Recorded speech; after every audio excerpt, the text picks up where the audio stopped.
السلام علیکم ورحمۃ اللہ وبرکاتہ، نحمده ونصلی علی رسوله الکریم، اما بعد فاعوذ باللہ من الشیطان الرجیم، بسم اللہ الرحمن الرحیم، رب اشرح لی صدری ویسر لی امری واحلل عقدۃ من لسانی یفقهوا قولی۔ سورۃ صاد، سبق نمبر 239، آیت نمبر 1 سے 26 تک، لیسن نمبر 239، آیت 1 to 26۔ لفظی ترجمہ، بسم اللہ الرحمن الرحیم، صاد صاد، والقرآن، قسم ہے قرآن کی، ذی الذکر، نصیحت والے، قسم ہے نصیحت والے قرآن کی، بل الذین کفروا، بلکہ وہ لوگ جنہوں نے کفر کیا، فی عزت، غلبے میں ہے، غرور میں ہے، وشقاق، اور مخالفت میں، کم اہلکنا، کتنی ہی ہلاک کی ہم نے، من قبلہم، ان سے پہلے، من قرن، بستیوں میں سے، فنادوا، تو انہوں نے پکارا، چیخ پکار کی، ولات، اور نہ تھی، حین، اس وقت، مناص، نجات، وعجبوا، اور انہوں نے تعجب کیا، ان، اس بات پر کہ، جاءہم، آیا ان کے پاس، منذر منہم، ایک ڈرانے والا ان میں سے، وقال الکافرون، اور کافروں نے کہا، ھذا، یہ، ساحر، ساحر ہے، جادوگر ہے، کذاب، سخت جھوٹا، کیا، جعل، اس نے بنا لیا، الآلہۃ، بہت سے الہوں کو، الہا واحدا، ایک ہی الہ، ان ھذا، بے شک یہ، لشیء، البتہ ایک چیز ہے، عجاب، عجیب، وانطلق الملأ، اور چل دیے سردار، منہم، ان میں سے، بریکٹ میں لکھیے، یہ کہتے ہوئے، انمشو، کہ چلو، واصبروا، اور جمے رہو، علی آلہتکم، اپنے الہوں پر، ان ھذا، بے شک یہ، لشیء، البتہ ایک چیز ہے، یراد، ارادہ کی جاتی ہے، ما سمعنا، نہیں سنا ہم نے، بہذا، اس کے بارے میں، فی الملۃ الآخرہ، پچھلی ملت میں، پچھلے دین میں، ان ھذا، نہیں یہ، الا، مگر، اختلاق، من گھڑت، اانزل، کیا اتارا گیا، علیہ، اس پر، الذکر، ذکر، من بیننا، ہمارے درمیان سے، بل ہم، بلکہ وہ، فی شکن، ایک شک میں ہے، من ذکری میرے ذکر سے، بلکہ، لما نہیں، یذوقو انہوں نے چکھا،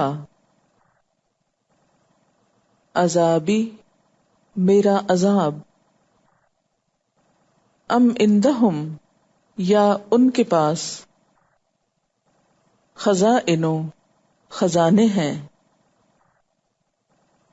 رحمت ربکا تیرے رب کی رحمت کے،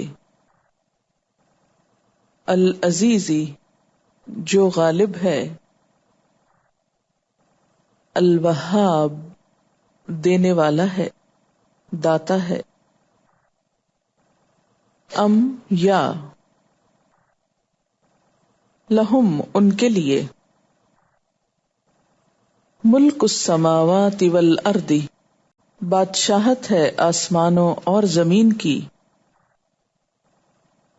وما بینہما اور جو ان دونوں کے درمیان ہے،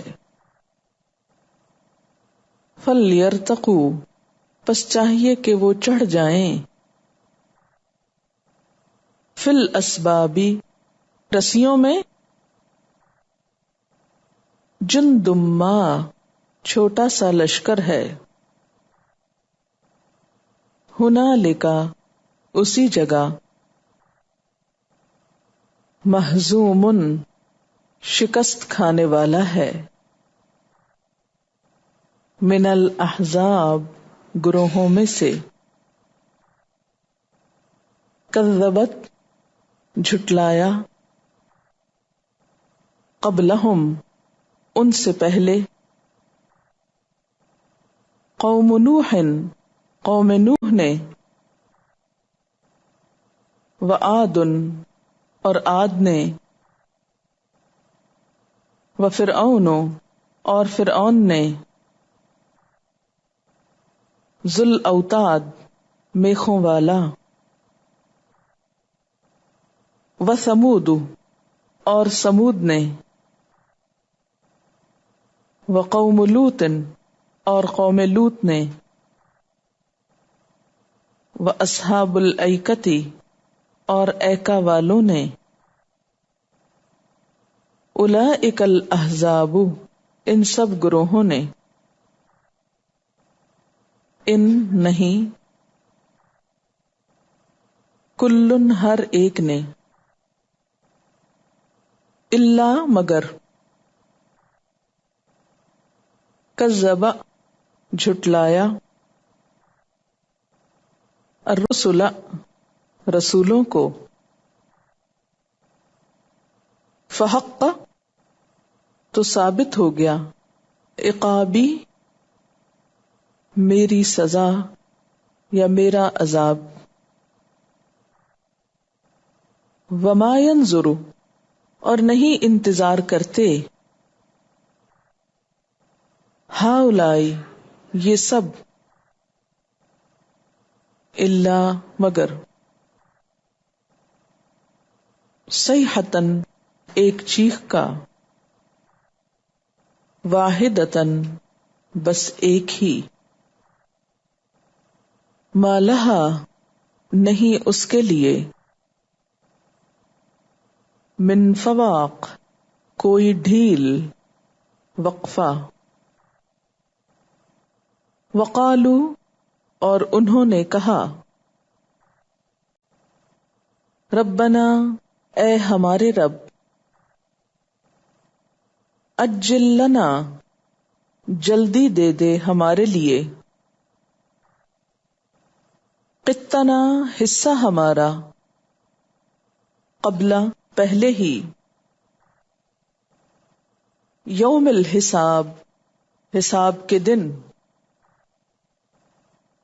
اصبر صبر کیجے، الا اس پر، ما جو، یقولون وہ کہتے ہیں، وذکر اور ذکر کیجے، عبدنا ہمارے بندے، داوودا، داؤد علیہ السلام کا، ذل ایدی، صاحب قوت، قوت والے، انہ، بے شک وہ، اواب، بہت رجوع کرنے والا تھا، انا، بے شک ہم نے، سخرنا، مسخر کیا ہم نے، الجبال، پہاڑوں کو، معہ، اس کے ساتھ، یسبحنا، وہ تسبیح کرتے تھے، بالعشی، شام کو، والاشراق، اور صبح کو، والطیر، اور پرندے، محشورتن، اکٹھے ہونے والے، کلن، سب کے سب، لہو، اس کے لیے، اواب، رجوع کرنے والے تھے،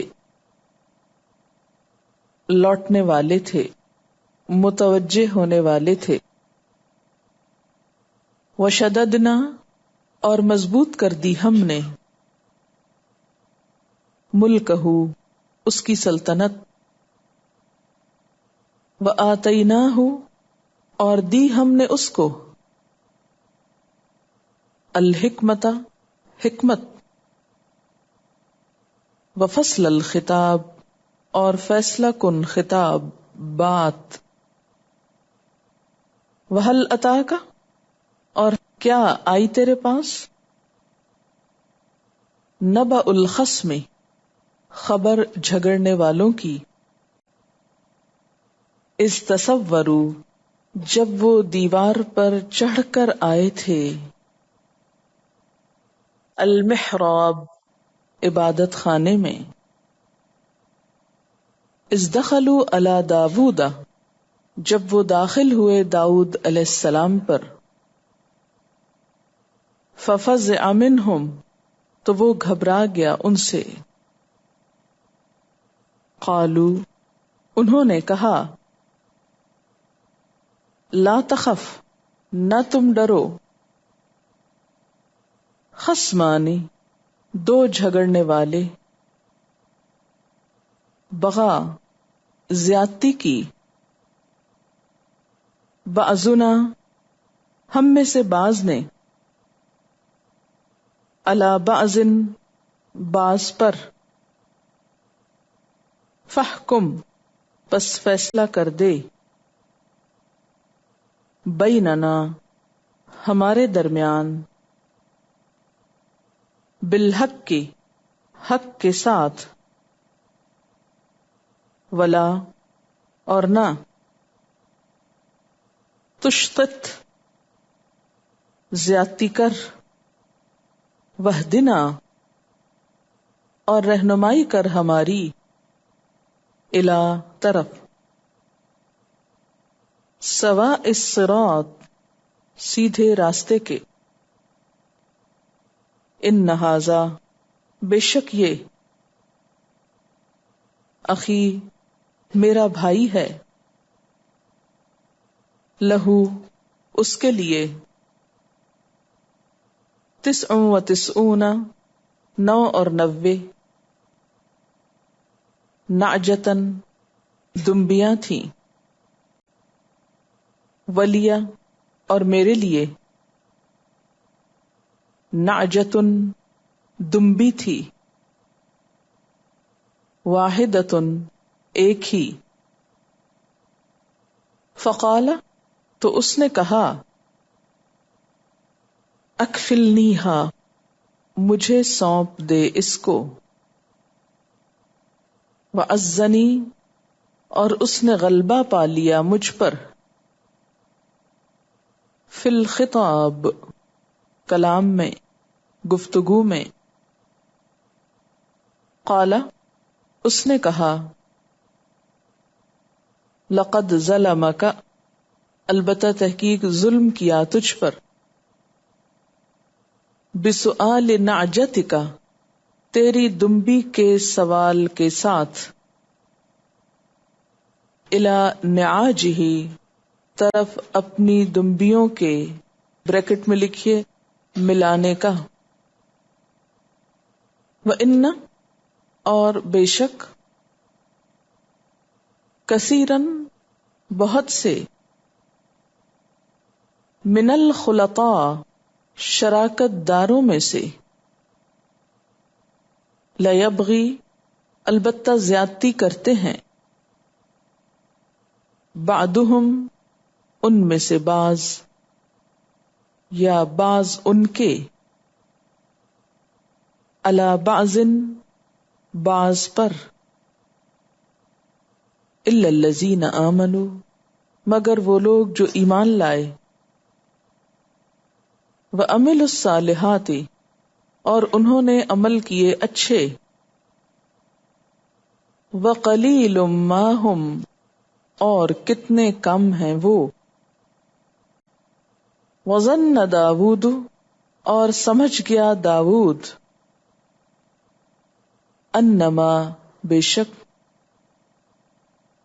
فتناہ، آزمایا تھا ہم نے اس کو، فاستغفر، پس اس نے بخشش مانگی، ربہ، اپنے رب سے، وخر، اور گر پڑا، راکعن، رکوع کرتے ہوئے، واناب، اور اس نے رجوع کر لیا، فغفرنا لہ، پس بخش دیا ہم نے اس کے لیے، ذالک، اس بات کو، وَإِنَّ لَهُ، اور بے شک اس کے لیے، عندنا، ہمارے ہاں، لزلفا، البتہ تقرب کا مقام ہے، وحسن مآب، اور بہتر انجام، یا داود، اے داود، انا جعلناک، بے شک بنایا ہم نے تجھ کو، خلیفتاً فی الارض، ایک خلیفہ زمین میں، فاحکم بین الناس، پس فیصلہ کرو لوگوں کے درمیان، بالحق، حق کے ساتھ، ولا تتبع الہوی، اور نہ تم پیروی کرو خواہش نفس کی، فیضلک، تو وہ بھٹکا دے گی تجھ کو، عن سبیل اللہ، اللہ کے راستے سے، ان الذین، بے شک وہ لوگ، یضلون، جو بھٹکتے ہیں،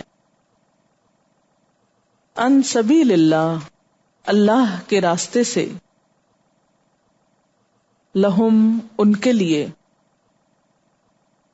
عذاب شدید، شدید عذاب ہے، بما، بوجہ اس کے جو، نسو، وہ بھول گئے، یوم الحساب، یوم الحساب کو، سورۃ صاد، بسم اللہ الرحمن الرحیم، یہ پہلی سورت ہے جس کا نام حروف مقطعات میں سے ایک حرف پر مبنی ہے، یعنی ایک حرف پر مبنی لفظ جس پر سورت کا نام رکھا گیا ہے۔ اور جیسے کہ آپ جانتے ہیں کہ حروف مقطعات کا معنی اللہ کی طرف سے کچھ بھی متعین نہیں کیا گیا، بہرحال لوگوں نے بعض اوقات معنی نکالنے کی کوشش کی ہے اور اس میں صاد سے مراد صادق لیا گیا جو کہ نبی صلی اللہ علیہ وسلم کی صفت ہے، اور بعض نے کہا کہ اس کا معنی جمیل یعنی خوبصورت ہے، لیکن اصل حقیقت یہی ہے کہ اللہ اعلم بمرادہ، اللہ ہی اس کا معنی زیادہ بہتر جانتا ہے۔ مکی صورت ہے، 88 یعنی 88 آیات ہیں، 732 کلمات ہیں، حروف کی تعداد 3067 ہے۔ 3067۔ اس سورت کا موضوع بھی اللہ کے آگے جھک جانا ہے اور اللہ کی طرف رجوع کرنا۔ صاد صاد والقرآنی، قسم ہے قرآن کی، ذکری ذکر والے، اور ذکر کا معنی یاد دہانی، نصیحت، ذکر والے قرآن کی قسم۔ سورت صافات کے آخر میں آیا تھا کہ اہل مکہ کہا کرتے تھے لو ان عندنا ذکرا من الاولین لکنا عباد اللہ المخلصین، کہ اگر ہمارے پاس پہلوں کی طرح کوئی ذکر ہوتا تو ہم بھی اللہ کے چنے ہوئے بندوں میں شامل ہوتے۔ تو یہاں اللہ نے ان کو ذکر دے دیا، ذکر والی کتاب یعنی قرآن مجید عطا کر دی، اور اب ان پر منحصر ہے کہ یہ اس کتاب کے ساتھ کیا سلوک کرتے ہیں۔ تو یہاں پر قرآن کی صفت بیان ہوئی ہے کہ قرآن کیا ہے؟ ذکر والا۔ ذکر کا جیسے معنی یاد دہانی ہے، تو کس بات کی یاد دہانی، کس بات کا ریمائنڈر؟ اس بات کا، اس سچائی کا جو اللہ نے انسان کی فطرت میں رکھ دی۔ جب سے اللہ نے انسان کو پیدا کیا، اپنی پہچان کرائی، تو پھر دنیا میں بھیجے جانے کے بعد انسان کو ہر دور میں پیغمبروں نے آ کر اسی اصل حقیقت کی، سچائی کی یاد دہانی کرائی جو انسان کی فطرت میں پہلے سے موجود تھی، اسی کو آ کر یاد کرایا۔ اور پھر ذکر بمانا شرف بھی ہے، یعنی عزت والا، شرف والا، جیسا کہ سورۃ زخرف آیت 44 میں آتا ہے وَإِنَّهُ لَذِكْرٌ لَكَ وَلِقَوْمِكَ، اور بے شک یہ قرآن تمہارے لیے ذکر یعنی تمہاری شان کی بلندی اور تمہاری قوم کی شان کی بلندی کا ذریعہ ہے، کیونکہ قرآن کے ساتھ جو بھی تعلق قائم کرے گا، یہ قرآن اس کے لیے دنیا اور آخرت میں عزت کا ذریعہ بنے گا۔ پھر اسی طرح ذکر بیان کے معنوں میں بھی ہوتا ہے، جیسے سورۃ الانبیاء کی آیت 10 میں آتا ہے لَقَدْ أَنزَلْنَا إِلَيْكُمْ كِتَابًا فِيهِ ذِكْرُكُمْ، ہم نے تمہاری طرف ایک کتاب نازل کی جس میں تمہارا ہی ذکر ہے، یعنی تمہارے ہی متعلق باتیں کی گئی ہیں، یعنی تمہاری نصیحت اور تمہاری ہی ضرورت سے متعلق احکامات ہیں۔ تو بہرحال قرآن کو یہاں ذکر والا بتایا گیا ہے کہ یہ کتاب کوئی معمولی کتاب نہیں ہے، بہت عظیم کتاب ہے۔ اور جن کی طرف بھیجا گیا ان کا معاملہ کیا ہے؟ بل الذین کفروا، بلکہ وہ لوگ جنہوں نے کفر کیا، فی عزت و شقاق، وہ گھمنڈ میں ہیں اور مخالفت میں ہیں، بجائے اس کے کہ وہ اسے قبول کرتے اور عزت پاتے، وہ تکبر کا شکار ہو گئے۔ یہاں لفظ عزت استعمال ہوا ہے۔ عزت کا لفظی معنی عزت بھی ہے، اور اس کے علاوہ تکبر، گھمنڈ۔ بیسیکلی یہ لفظ عز یعز سے ہے، عزن بالادستی کے معنوں میں آتا ہے۔ اس کا اپوزٹ ذل ہے، ذلت، زیر دستی۔ تو عزت کہتے ہیں اس حالت کو جو انسان کو مغلوب ہونے سے بچائے، جس میں انسان ذلیل ہونے سے بچ جائے۔ اور اردن عزاز کہتے ہیں سخت زمین کو، پتھریلی زمین کو، جس کو کھودا نہ جا سکے، جسے ڈگ نہ کیا جا سکے۔ اسی طرح عزت والا وہ شخص ہوتا ہے جسے مغلوب نہ کیا جا سکے، جو دوسرے کی پیروی نہ کرے بلکہ دوسرے اس کی پیروی کریں، وہ دوسروں کے لیے نمونہ ہو۔ تو اہل مکہ اپنے آپ کو غالب سمجھتے تھے، عزت والا سمجھتے تھے، دوسرے لفظوں میں بڑی چیز سمجھتے تھے، حالانکہ ان کی عزت قرآن کو ماننے میں تھی۔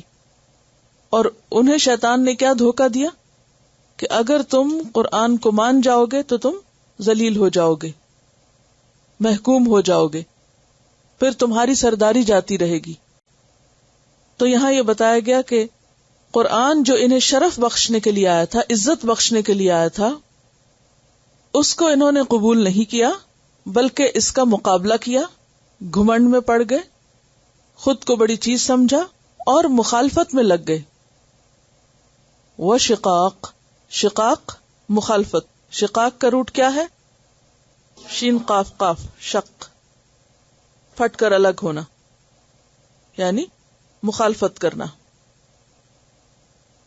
کم اہلکنا، کتنی ہی ہلاک کر دی ہم نے، من قبلہم، ان سے پہلے، من قرن، بستیوں میں سے، فنادوا، تو انہوں نے پکارا، یعنی بستی والوں نے، ولاتا، اور نہ تھا، حین، اس وقت، مناس، جائے فرار۔ ان سے پہلے ہم نے کتنی ہی بستیاں ہلاک کر دی، اور کتنی ہی سے مراد یہاں کیا ہے؟ بہت زیادہ، یعنی کم بمانا کثرت کیا ہے یہاں۔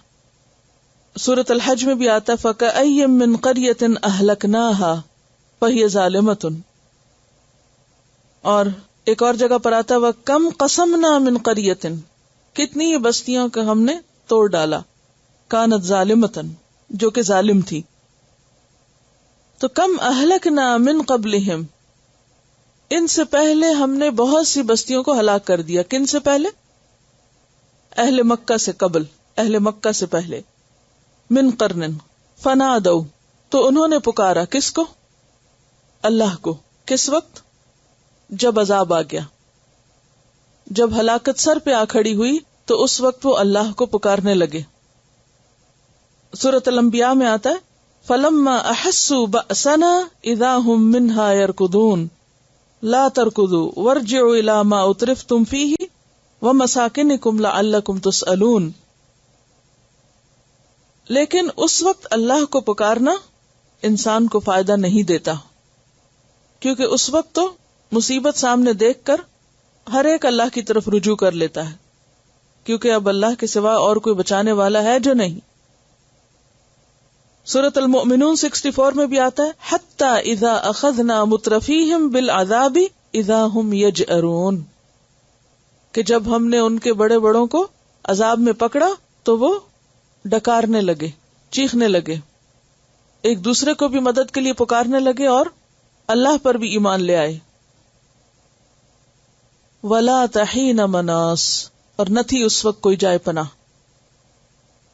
لاتا کا لفظ جو ہے یہ لا ہی کے معنوں میں ہے، یعنی نہیں کے معنوں میں، اور تا جو ہے یہ زائد ہے تاکید کے لیے، اور ہینا کا معنی وقت، زمانہ، یعنی وہ وقت پھر نہ تھا کس کا؟ مناس کا۔ اور مناس کیا ہے؟ ناس ینوس، نوس سے، اور نوس کہتے ہیں بھاگنے کو، اپنے مقابل سے بھاگنا، یعنی سامنے والے سے بھاگ جانا، بچ نکلنا۔ اور یہاں میم کے ساتھ مصدر آ رہا ہے تو کون سا مصدر ہے؟ مصدر میمی، جس میں ایک معنی ہوگا بھاگنا، نہ تھا کوئی بھاگنے کا وقت اب، اور مناس اسم ظرف کے معنوں میں، یعنی کوئی بھاگنے کی جگہ بھی نہیں تھی، یا کوئی بھاگنے کا موقع نہیں تھا، یعنی جس وقت اللہ کی طرف سے عذاب آ گیا تو کوئی بھی بھاگ کر کہیں جا نہ سکا، پوری کی پوری بستی تباہ ہو گئی۔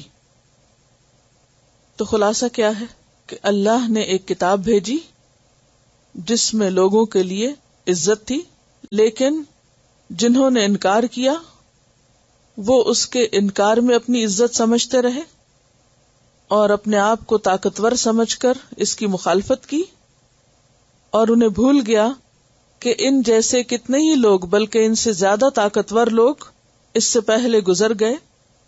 جب ان پہ عذاب آیا تو انہوں نے بھی اللہ کو پکارا، مدد کے لیے ادھر ادھر ہاتھ پاؤں مارے، لیکن کہیں بچ کے نہ جا سکے۔ تو اہل مکہ کے لیے کیا سبق تھا اس میں؟ کہ تم یہ سرکشی چھوڑ دو، مخالفت چھوڑ دو اور جھک جاؤ، لیکن وہ مان کر نہ دیے۔ وَعَجِبُوا، اور انہوں نے تعجب کیا، حیران ہوئے، کس بات پر؟ ان جاءہم منذر منہم، کہ آیا ان کے پاس ایک خبردار کرنے والا، ڈرانے والا، منہم انہی میں سے. کن میں سے؟ لوگوں میں سے، اہل مکہ میں سے. اور منذر سے مراد یہاں محمد صلی اللہ علیہ وسلم ہے. وقال الکافرون، اور کہا کافروں نے، ھذا ساحر، کہ یہ تو ہے ایک جادوگر، کذاب، بہت زیادہ جھوٹا. ساحر فاعل کے وزن پر. کیوں کہا جاتا تھا آپ کو ساحر؟ کیونکہ آپ کی بات میں بہت اثر تھا، تاثیر تھی، سننے والے متاثر ہوئے بغیر نہ رہ سکتے تھے. تو انہوں نے اس کو منفی معنوں میں لیا. یہ ایک قابل تعریف بات ہے کہ کسی کو اللہ یہ صلاحیت بخشے کہ وہ قولاً بلیغا کر سکے، ایسی بات کر سکے جو دوسرے کے دل میں اتر جائے، لیکن مخالفین اور حاسد صاحب نعمت کی ہر نعمت کو اس کے حق میں استعمال کرنے کی بجائے الٹا اس کے خلاف استعمال کرتے. ایک پازیٹو چیز کو ایک نیگیٹو رنگ دیا گیا، ایک منفی رنگ دیا گیا، اور کہا گیا کہ یہ تو ساحر ہیں، کذاب، بہت زیادہ جھوٹے ہیں. جھوٹے کیوں کہہ رہے تھے؟ کیونکہ آپ ان کی تمام باتوں کو جو غلط تھی نگیٹ کر رہے تھے. تو اس میں ان کے افکار کی، ان کے اقدار کی اور ان کے آباء و اجداد کی تنکیر تھی. تو انہیں چونکہ یہ بات بہت ناگوار تھی، اس لیے انہوں نے آپ ہی کو جھوٹا قرار دے دیا کہ شاید اسی میں ان کا بچاؤ ہے. اور کذاب بھی مبالغے کا صیغہ ہے، فعال کے وزن پر. اور اعتراض کیا، کیا؟ اجعل الآلہۃ الہا واحدا، کیا جعل، اس نے بنا لیا، الآلہۃ، الہ کی جمع، بہت سے الہوں کو، الہا واحدا، بس ایک ہی الہ. اس نے تو بہت سے الہوں کا بس ایک ہی الہ کر دیا. جیسے کہ آپ جانتے ہیں کہ عربوں کے کئی ایک خدا تھے، ہر قبیلے کا اپنا اپنا ایک الہ تھا. اور اس کے علاوہ وہ یہ لاجک بھی پیش کرتے تھے کہ جب تخلیق کے کئی رنگ ہیں، آسمان الگ ہے، زمین الگ ہے، پہاڑ الگ ہیں، درخت الگ ہیں، تو خالق کیوں ایک ہے؟ خالق بھی الگ الگ ہونے چاہیے. اگر چیزیں بہت سی ہیں تو بنانے والے بھی بہت سے ہونے چاہیے. تو اس بات کو وہ اپنے لیے ایک حجت قرار دیتے. اب آپ دیکھیں نا کہ ہر غلط سے غلط بات کرنے والے کے پاس بھی کوئی نہ کوئی دلیل یا قابل تسلی بات ہوتی. وہ کہتے کہ ہم نہیں جھوٹے، تم جھوٹے اور بہت جھوٹے ہو، جس نے سب الہوں کا ایک کر دیا. جب چیزیں بہت سی ہیں تو الہ کیوں نہیں بہت سے ہو سکتے؟ اجعل الآلہۃ الہا واحدا ان ھذا لشیء عجاب، بے شک یہ تو البتہ ایک چیز ہے بہت ہی عجیب. عجاب بھی مبالغے کا صیغہ ہے، فعال کے وزن پر. یہ تو بہت عجیب بات ہے. ان کے لیے ایک الہ کا تصور حیران کن چیز تھی، بہت ہی عجیب بات تھی. وانطلق الملأ منہم، اور چل دیا ایک گروہ ان میں سے. انطلق، طلق سے ہے، طلاق کا لفظ بھی اسی سے ہے، یعنی چل دیا، اٹھ کے نکل چلا. الملأ، سرداروں کا گروہ، منہم، ان میں سے، اہل مکہ میں سے. بعض روایات میں اس کا پس منظر یہ بتایا جاتا ہے کہ ایک مرتبہ ابو طالب بیمار ہو گئے تو قریش کے بڑے بڑے سردار ان کی عیادت کے لیے آئے.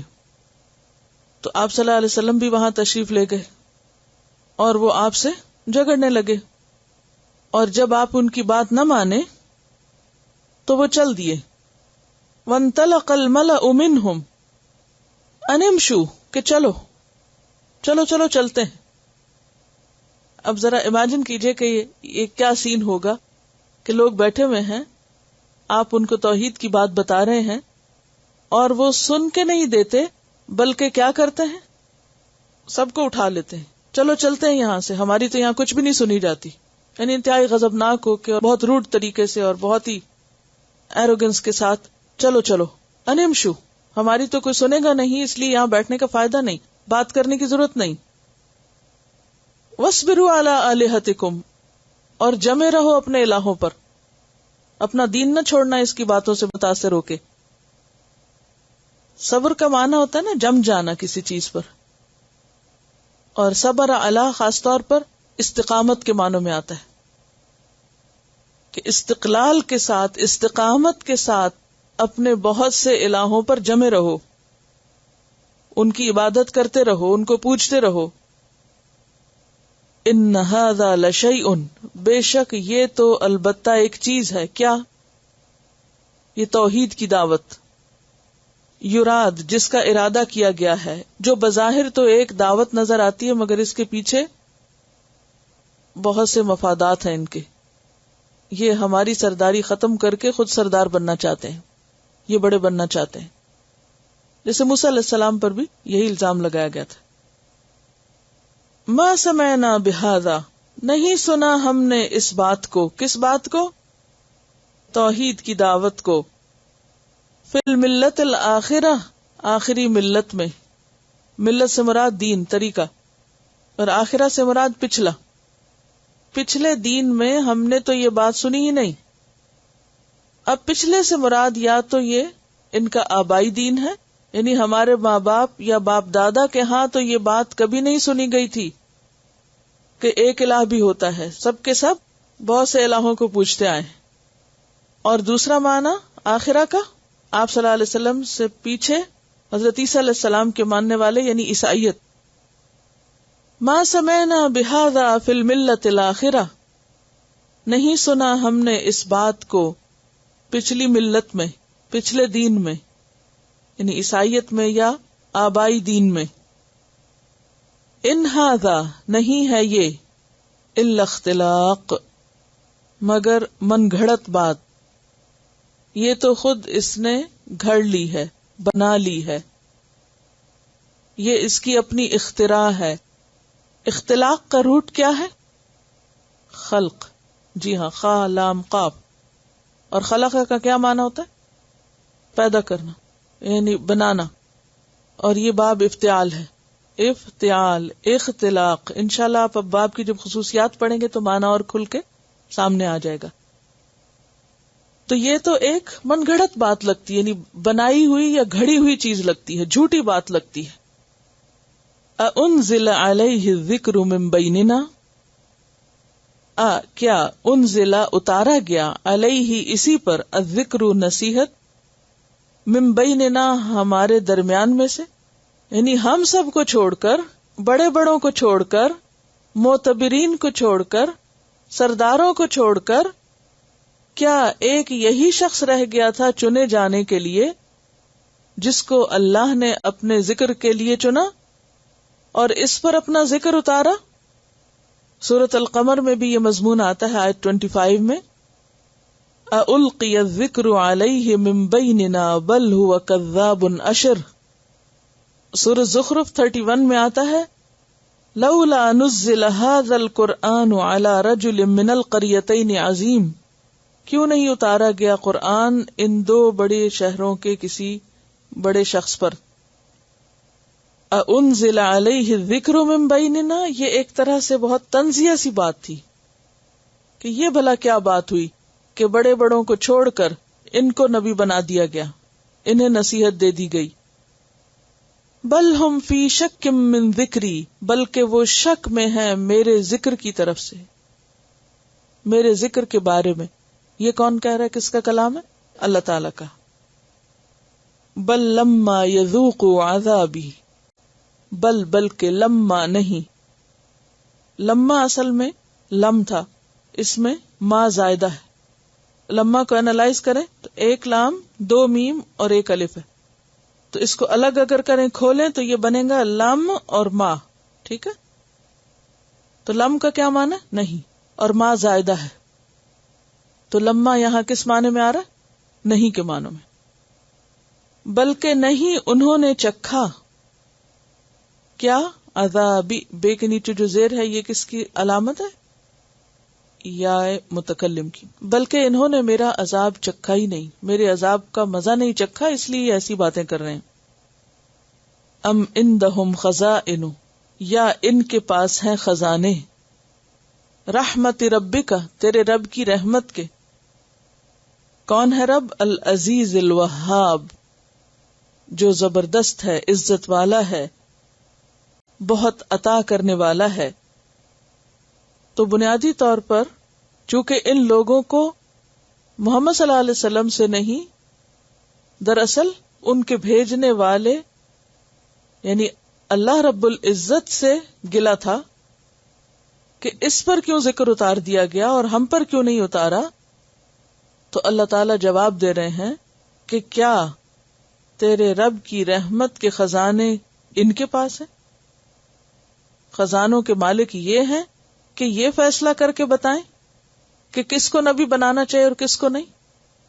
یہ کیوں نہیں راضی ہو جاتے اس بات پر کہ جس کے پاس ساری رحمت ہے اور جو ہر خزانے کا مالک ہے، وہی دراصل یہ حق رکھتا ہے کہ جو چاہے فیصلہ کر دے، اور وہ ہے بھی بہت زبردست اور بہت عطا کرنے والا. سورۃ الزخرف آیت 32 میں بھی یہ بات اس طرح آتی ہے، اہم یقسمون رحمت ربک نحن قسمنا بینہم معیشتہم فی الحیات الدنیا. کیا تیری رب کی رحمت یہ لوگ تقسیم کرتے ہیں؟ ہم نے ان کے درمیان معیشت تقسیم کی ہے، یعنی وہ دنیاوی رزق جس کی وجہ سے یہ اپنے آپ کو بڑی چیز سمجھ رہے ہیں، سردار مانے بیٹھے ہیں، وہ ان کو کس نے دیا تھا؟ وہ کس نے تقسیم کیا؟ وہ کہاں سے ملا ان کو؟ اور ان کے جو درجے بلند کیے وہ کس نے کیے؟ وَرَفَعْنَا فَوْقَ بَعْضٍ دَرَجَاتٍ. یہ درجے، یہ مقامات، یہ اونچ نیچ، یہ ہم ہی نے بنائی ہے.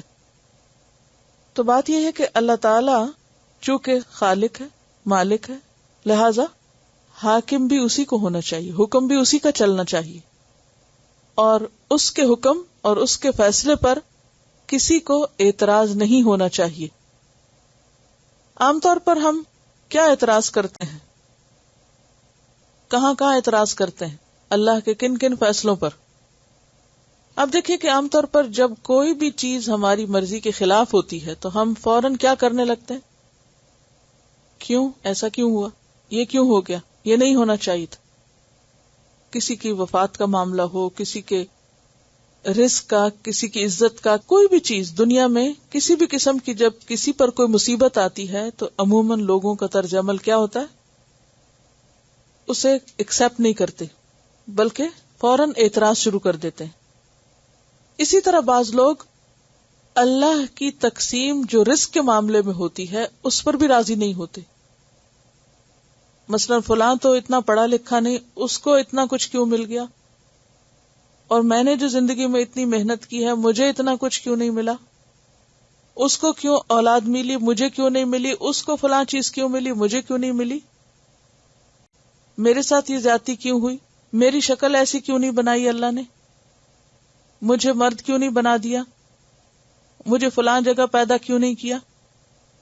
کتنی کیوں کرتے ہیں ہم، ہر بات پر ہی تو اعتراض ہے. اللہ کے اکثر فیصلوں پر بندوں کو اعتراض ہے. عام روزمرہ زندگی کے بھی جب کوئی ایسی اچانک انوکھی خبر ہمیں ملتی ہے تو ہمارا ریئیکشن کیا ہوتا ہے؟ نیچرل ریئیکشن بتائیے. آج ہی ہونا تھا، ایسا نہیں ہونا چاہیے تھا، آئی کانٹ بلیو، اور مجھے تو یقین ہی نہیں آتا. منفی تبصرے کرتے ہیں، اکثر قبول نہیں کرتے، ایکسپٹ نہیں کرتے، اعتراض کرتے ہیں. اور پھر خاص طور پر اعتراض کون کون کرتے ہیں؟ ایک ایوریج انسان نسبتاً کم اعتراض کرتا ہے. زیادہ اعتراض کن کے پاس ہوتے ہیں؟ جو زیادہ پڑھے لکھے لوگ ہوتے ہیں، جو اپنے آپ کو بڑی شاید سمجھتے ہیں، اپنی عقل پہ بڑا مان ہوتا ہے، اپنے علم پہ، اپنی ڈگریوں پہ، اپنی دنیا پہ، تو ان کے اندر ایروگنس بھی زیادہ ہوتی. اسی طرح اس دور کے لوگوں کو اس پہ بڑا اعتراض تھا کہ آخر محمد صلی اللہ علیہ وسلم کو کیوں چن لیا گیا اس کام کے لیے، ہمیں کیوں نہیں چنا گیا. تو یہ کس چیز کا شکار نظر آتے ہیں؟ حسد کا، تکبر اور حسد کا. اللہ تعالیٰ فرماتے ہیں ام عندہم خزائن رحمت ربک، تمہیں کیا اعتراض ہے؟ خزانے میرے ہیں، میں جسے چاہوں عطا کروں؟ کیا مالک کو حق نہیں کہ جو چاہے اپنی ملکیت میں تصرف کرے، جیسے چاہے کسی چیز کو استعمال کرے؟ مثلا آپ کے پاس اگر کوئی چیز ہے اور آپ کسی کو دینا چاہیں تو کسی کو کیا اعتراض ہو سکتا ہے؟ لوگ تو اس پر بھی کرتے ہیں یا نہیں؟ مثلا آپ کسی چیز کے 100% مالک ہیں، تو اگر آپ اپنی مرضی سے کسی کو دینا چاہیں، کو رکھنا چاہیں، تو عموماً کیا ہوتا ہے؟ کر سکتے ہیں؟ نہیں کر سکتے نا، اکثر نہیں کر سکتے. کیوں؟ بہت سے لوگوں کو اعتراض ہو سکتا ہے، ماں باپ کو ہو سکتا ہے، اولاد کو ہو سکتا ہے، بہن بھائیوں کو ہو سکتا ہے، رشتہ داروں کو، دوستوں کو، شوہر کو، کسی کو بھی. اس کی کئی وجوہات ہوتی ہیں. تو آپ کیا کہتے ہیں؟ میری چیز، میری مرضی. تم کون ہوتے روکنے والے؟ تمہیں کیا حق پہنچتا ہے؟ تو بات یہ ہے کہ اپنے معاملے میں چاہے ہم منہ سے نہ بھی بولے نا، بعض اوقات نہیں بول سکتے. مثلا اگر ہم اپنی چیز میں کچھ کرنے لگے اور کوئی اور ہمیں روکتا ہے تو کسی کو تم کہہ بھی دیتے ہیں اور کسی کو کہہ ہی نہیں سکتے، ڈر کے مارے، حیا کے، کسی بھی عزت کے، کچھ بھی نہیں کہہ سکتے. لیکن سوچتے ضرور ہیں، دل میں ضرور لاتے ہیں کیا اس کو کیا حق پہنچتا ہے کہ یہ مجھے کچھ کہے؟ ٹھیک ہے، اپنے لیے تو ہم نے سوچ لیا، اللہ کے فیصلوں پہ کیوں نہیں سوچتے کہ ہمیں کیا حق پہنچتا ہے کہ ہم اعتراض کریں؟ اس کی چیز جو چاہے کرے، جیسے چاہے کرے. لیکن انسان عقل صرف اپنے مفاد میں استعمال کرتا ہے. جب دوسروں کو حق دینے کی بات آتی ہے تو پھر عقل بھی کام نہیں کرتی. تلاوت سنیے. ان کو آپ دیکھیے کہ شقاق، مناس، کذاب، عجاب، یراد، اختلاق، عذاب، وہاب. ایک تو ردم آپ دیکھیے، اور دوسری بات یہ ہے کہ صرف ایک ایک لفظ ہی پورا مطلب بتا دے گا. یہ چند لفظ کی ورڈز ہیں، یہ پورا مفہوم سمجھ میں آ جاتا ہے. بالکل کسی شکوے کی، کسی اعتراض کی، اور کسی ناپسندیدگی کی اور کسی ناگواری کی کوئی گنجائش ہی نہیں. اب دیکھیے کہ اللہ کا جب بھی کوئی فیصلہ ہمارے سامنے آتا ہے تو ہمارے مختلف طرح کے ری ایکشنز ہوتے ہیں. کچھ لوگ تو اس پر ناراض ہو جاتے ہیں، کچھ لوگ صبر کر لیتے ہیں، کچھ لوگ صبر کے ساتھ شکر بھی کرتے ہیں، اور کچھ لوگ صبر شکر کے ساتھ راضی بھی ہوتے ہیں. ناراض ہونے والے، ان کے اپنے درجات ہیں، کو کم ناراض ہے، کچھ زیادہ. لیکن اللہ کے فیصلے پہ ناراض ہونا یا خوش نہ ہونا، یہ اللہ تعالیٰ کو ناپسندیدہ ہے اور یہ حرام ہے. حرام ہے. یہ جو پسندیدہ درجے ہیں ان میں پہلا صبر کا ہے. یہ منیمم ریکوائرڈ ہے، منیمم. اور پھر اس کے ساتھ شکر. شکر کیوں؟ مثلا اگر تکلیف آئی تو انسان پھر بھی کیوں شکر کرے؟ کیا تکلیف کے آنے پہ شکر کرے؟ نہیں، اس بات پر کہ اس سے دگنی بھی آ سکتی تھی. اور پھر راضی ہو جائے. کس بات پر؟ کہ ضرور اس میں کوئی حکمت ہے، کوئی فائدہ ہے، کوئی اس کا مقصد ہے. اور جو شخص اللہ کی رضا پر راضی ہو جاتا ہے، اللہ بھی اس سے راضی ہو جاتا ہے. اور جو ناراض ہوتا ہے، اللہ بھی اس سے ناراض ہو جاتا ہے. اور یہ مفہوم ایک حدیث میں بھی بیان کیا گیا ہے. ام لہم ملک السماوات والارض وما بینہما. ام یا لہم ان کے لیے، ملک بادشاہت ہے، السماوات والارض آسمانوں اور زمین کی، وما بینہما اور جو ان دونوں کے درمیان ہے. یعنی یہ اتنی بڑی بڑی باتیں اس لیے کرتے ہیں کہ یوں لگتا ہے کہ ان کے پاس کوئی بہت بڑے خزانے ہیں اور ان کی بادشاہت اور حکم اور حکومت صرف دنیا میں نہیں بلکہ آسمان و زمین اور ان کے بیچ کی چیزوں میں بھی چلتا ہے. اگر یہ اپنے آپ کو واقعی بہت بڑی چیز سمجھتے ہیں تو پھر کیا کرنا چاہیے ان کو اپنی بڑائی ثابت کرنے کو؟ فَلْيَرْتَقُوا فِي الْأَسْبَابِ. فَلْيَرْتَقُوا بس چاہیے کہ وہ چڑھ جائیں، فِي الْأَسْبَابِ سیڑھیوں میں، یعنی سیڑھیوں میں چڑھ کے پھر اوپر تک پہنچ جائیں. یرتقو کا لفظ جو ہے رے قاف یہ سے ہے. رقیہ کا ایک معنی تو ہوتا ہے جھاڑ پھونک کرنا، اور دوسرا معنی ہوتا ہے بلندی پر چڑھنا. وسعت کے مطابق قوت صرف کر کے آہستہ آہستہ نرم رفتار سے اوپر چڑھنا، جیسے سیڑھی چڑھی جاتی، سٹیپ بائی سٹیپ چڑھنا، زینہ بزینہ چڑھنا، درجہ بدرجہ چڑھتے جانا، یعنی ترقی کرنا. کہ اگر ان کے پاس کوئی طاقت ہے، زور ہے، بادشاہت ہے، تو پھر انہیں کیا کرنا چاہیے؟ زمین میں نہیں بیٹھے رہنا چاہیے. کہاں جانا چاہیے؟ آسمانوں میں جانا چاہیے. لیکن ان کی کمزوری کا اور ان کی حالت کا اندازہ اس سے لگائیں کہ جندم ما ہنالک مہزوم من الاحزاب، طاقت کچھ بھی نہیں ان کے پاس. یہ تو چھوٹا سا لشکر ہے، چھوٹا سا ایک ٹولہ ہے، گروہ ہے. جندم ما یہاں کس کے لیے آیا؟ تقلیل کے لیے، تحقیر کے لیے. ماں کے 10 معنی بتائے تھے نا آپ کو، تو یہاں ماں کس معنی میں ہے؟ تقلیل کے لیے، یعنی قلت ظاہر کرنے کے لیے. چھوٹا سا لشکر، حقیر سا لشکر. ہنالک اسی جگہ، مہزوم شکست کھانے والا ہے. ہزیمت شکست کو کہتے ہیں نا، پیچھے بھی پڑھ چکے ہیں آپ. فہزموہم باذن اللہ وقتل داود جالوت. تو ہزموہم کا کیا معنی؟ انہوں نے شکست دے دی ان کو. تو مہزوم کس کے وزن پر ہے؟ مفعول، جس کو شکست دی گئی. اس جتھے کو تو شکست دے دی جائے گی، من الاحزاب گروہوں میں سے.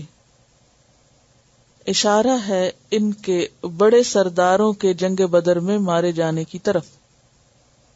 تو جس گروہ کی طرف اشارہ کیا گیا نا، وانطلق الملأ، مخالفت پر بھی دراصل یہی تلے ہوئے تھے. تو کہا گیا کہ یہ اللہ کے سامنے تو کچھ بھی نہیں، یہ تو جلد ہی شکست دے دیے جائیں گے. اور ایسا ہوا بھی. سورۃ القمر آیت 44 سے 46 میں آتا ہے، ام یقولون نحن جمیع منتصر سیہزم الجمع ویولون الدبر. ان قریب شکست کھا جائے گا یہ جتھا جو حضور کی مخالفت پہ تلا ہوا ہے. ویولون الدبر، اور پیٹ پھیر کے بھاگ جائیں گے. بل الساعۃ موعدہم، بلکہ قیامت ان کی وعدے گاہ ہے. والساعۃ ادہی وامر. تو اس میں بھی دراصل نبی صلی اللہ علیہ وسلم کو تسلی دی جا رہی ہے کہ آپ فکر نہ کریں، جیسے پہلے احزاب شکست کھا گئے، پیغمبروں کے مقابلے میں ختم کر دیے گئے، یہ مخالفین بھی ایک دن ختم کر دیے جائیں گے. دنیا میں بھی آپ ان کا انجام دیکھیں گے، اور آخرت تو ہے ہی بہت شدید جو ان کی منتظر ہے. پھر ان احزاب کی تفصیل. کذبت قبلہم قوم نوح، جھٹلایا ان سے پہلے قوم نوح نے. سورۃ القمر میں بھی آتا ہے نا، کذبت قبلہم قوم نوح فکذبوا عبدنا وقالوا مجنون وازدجر.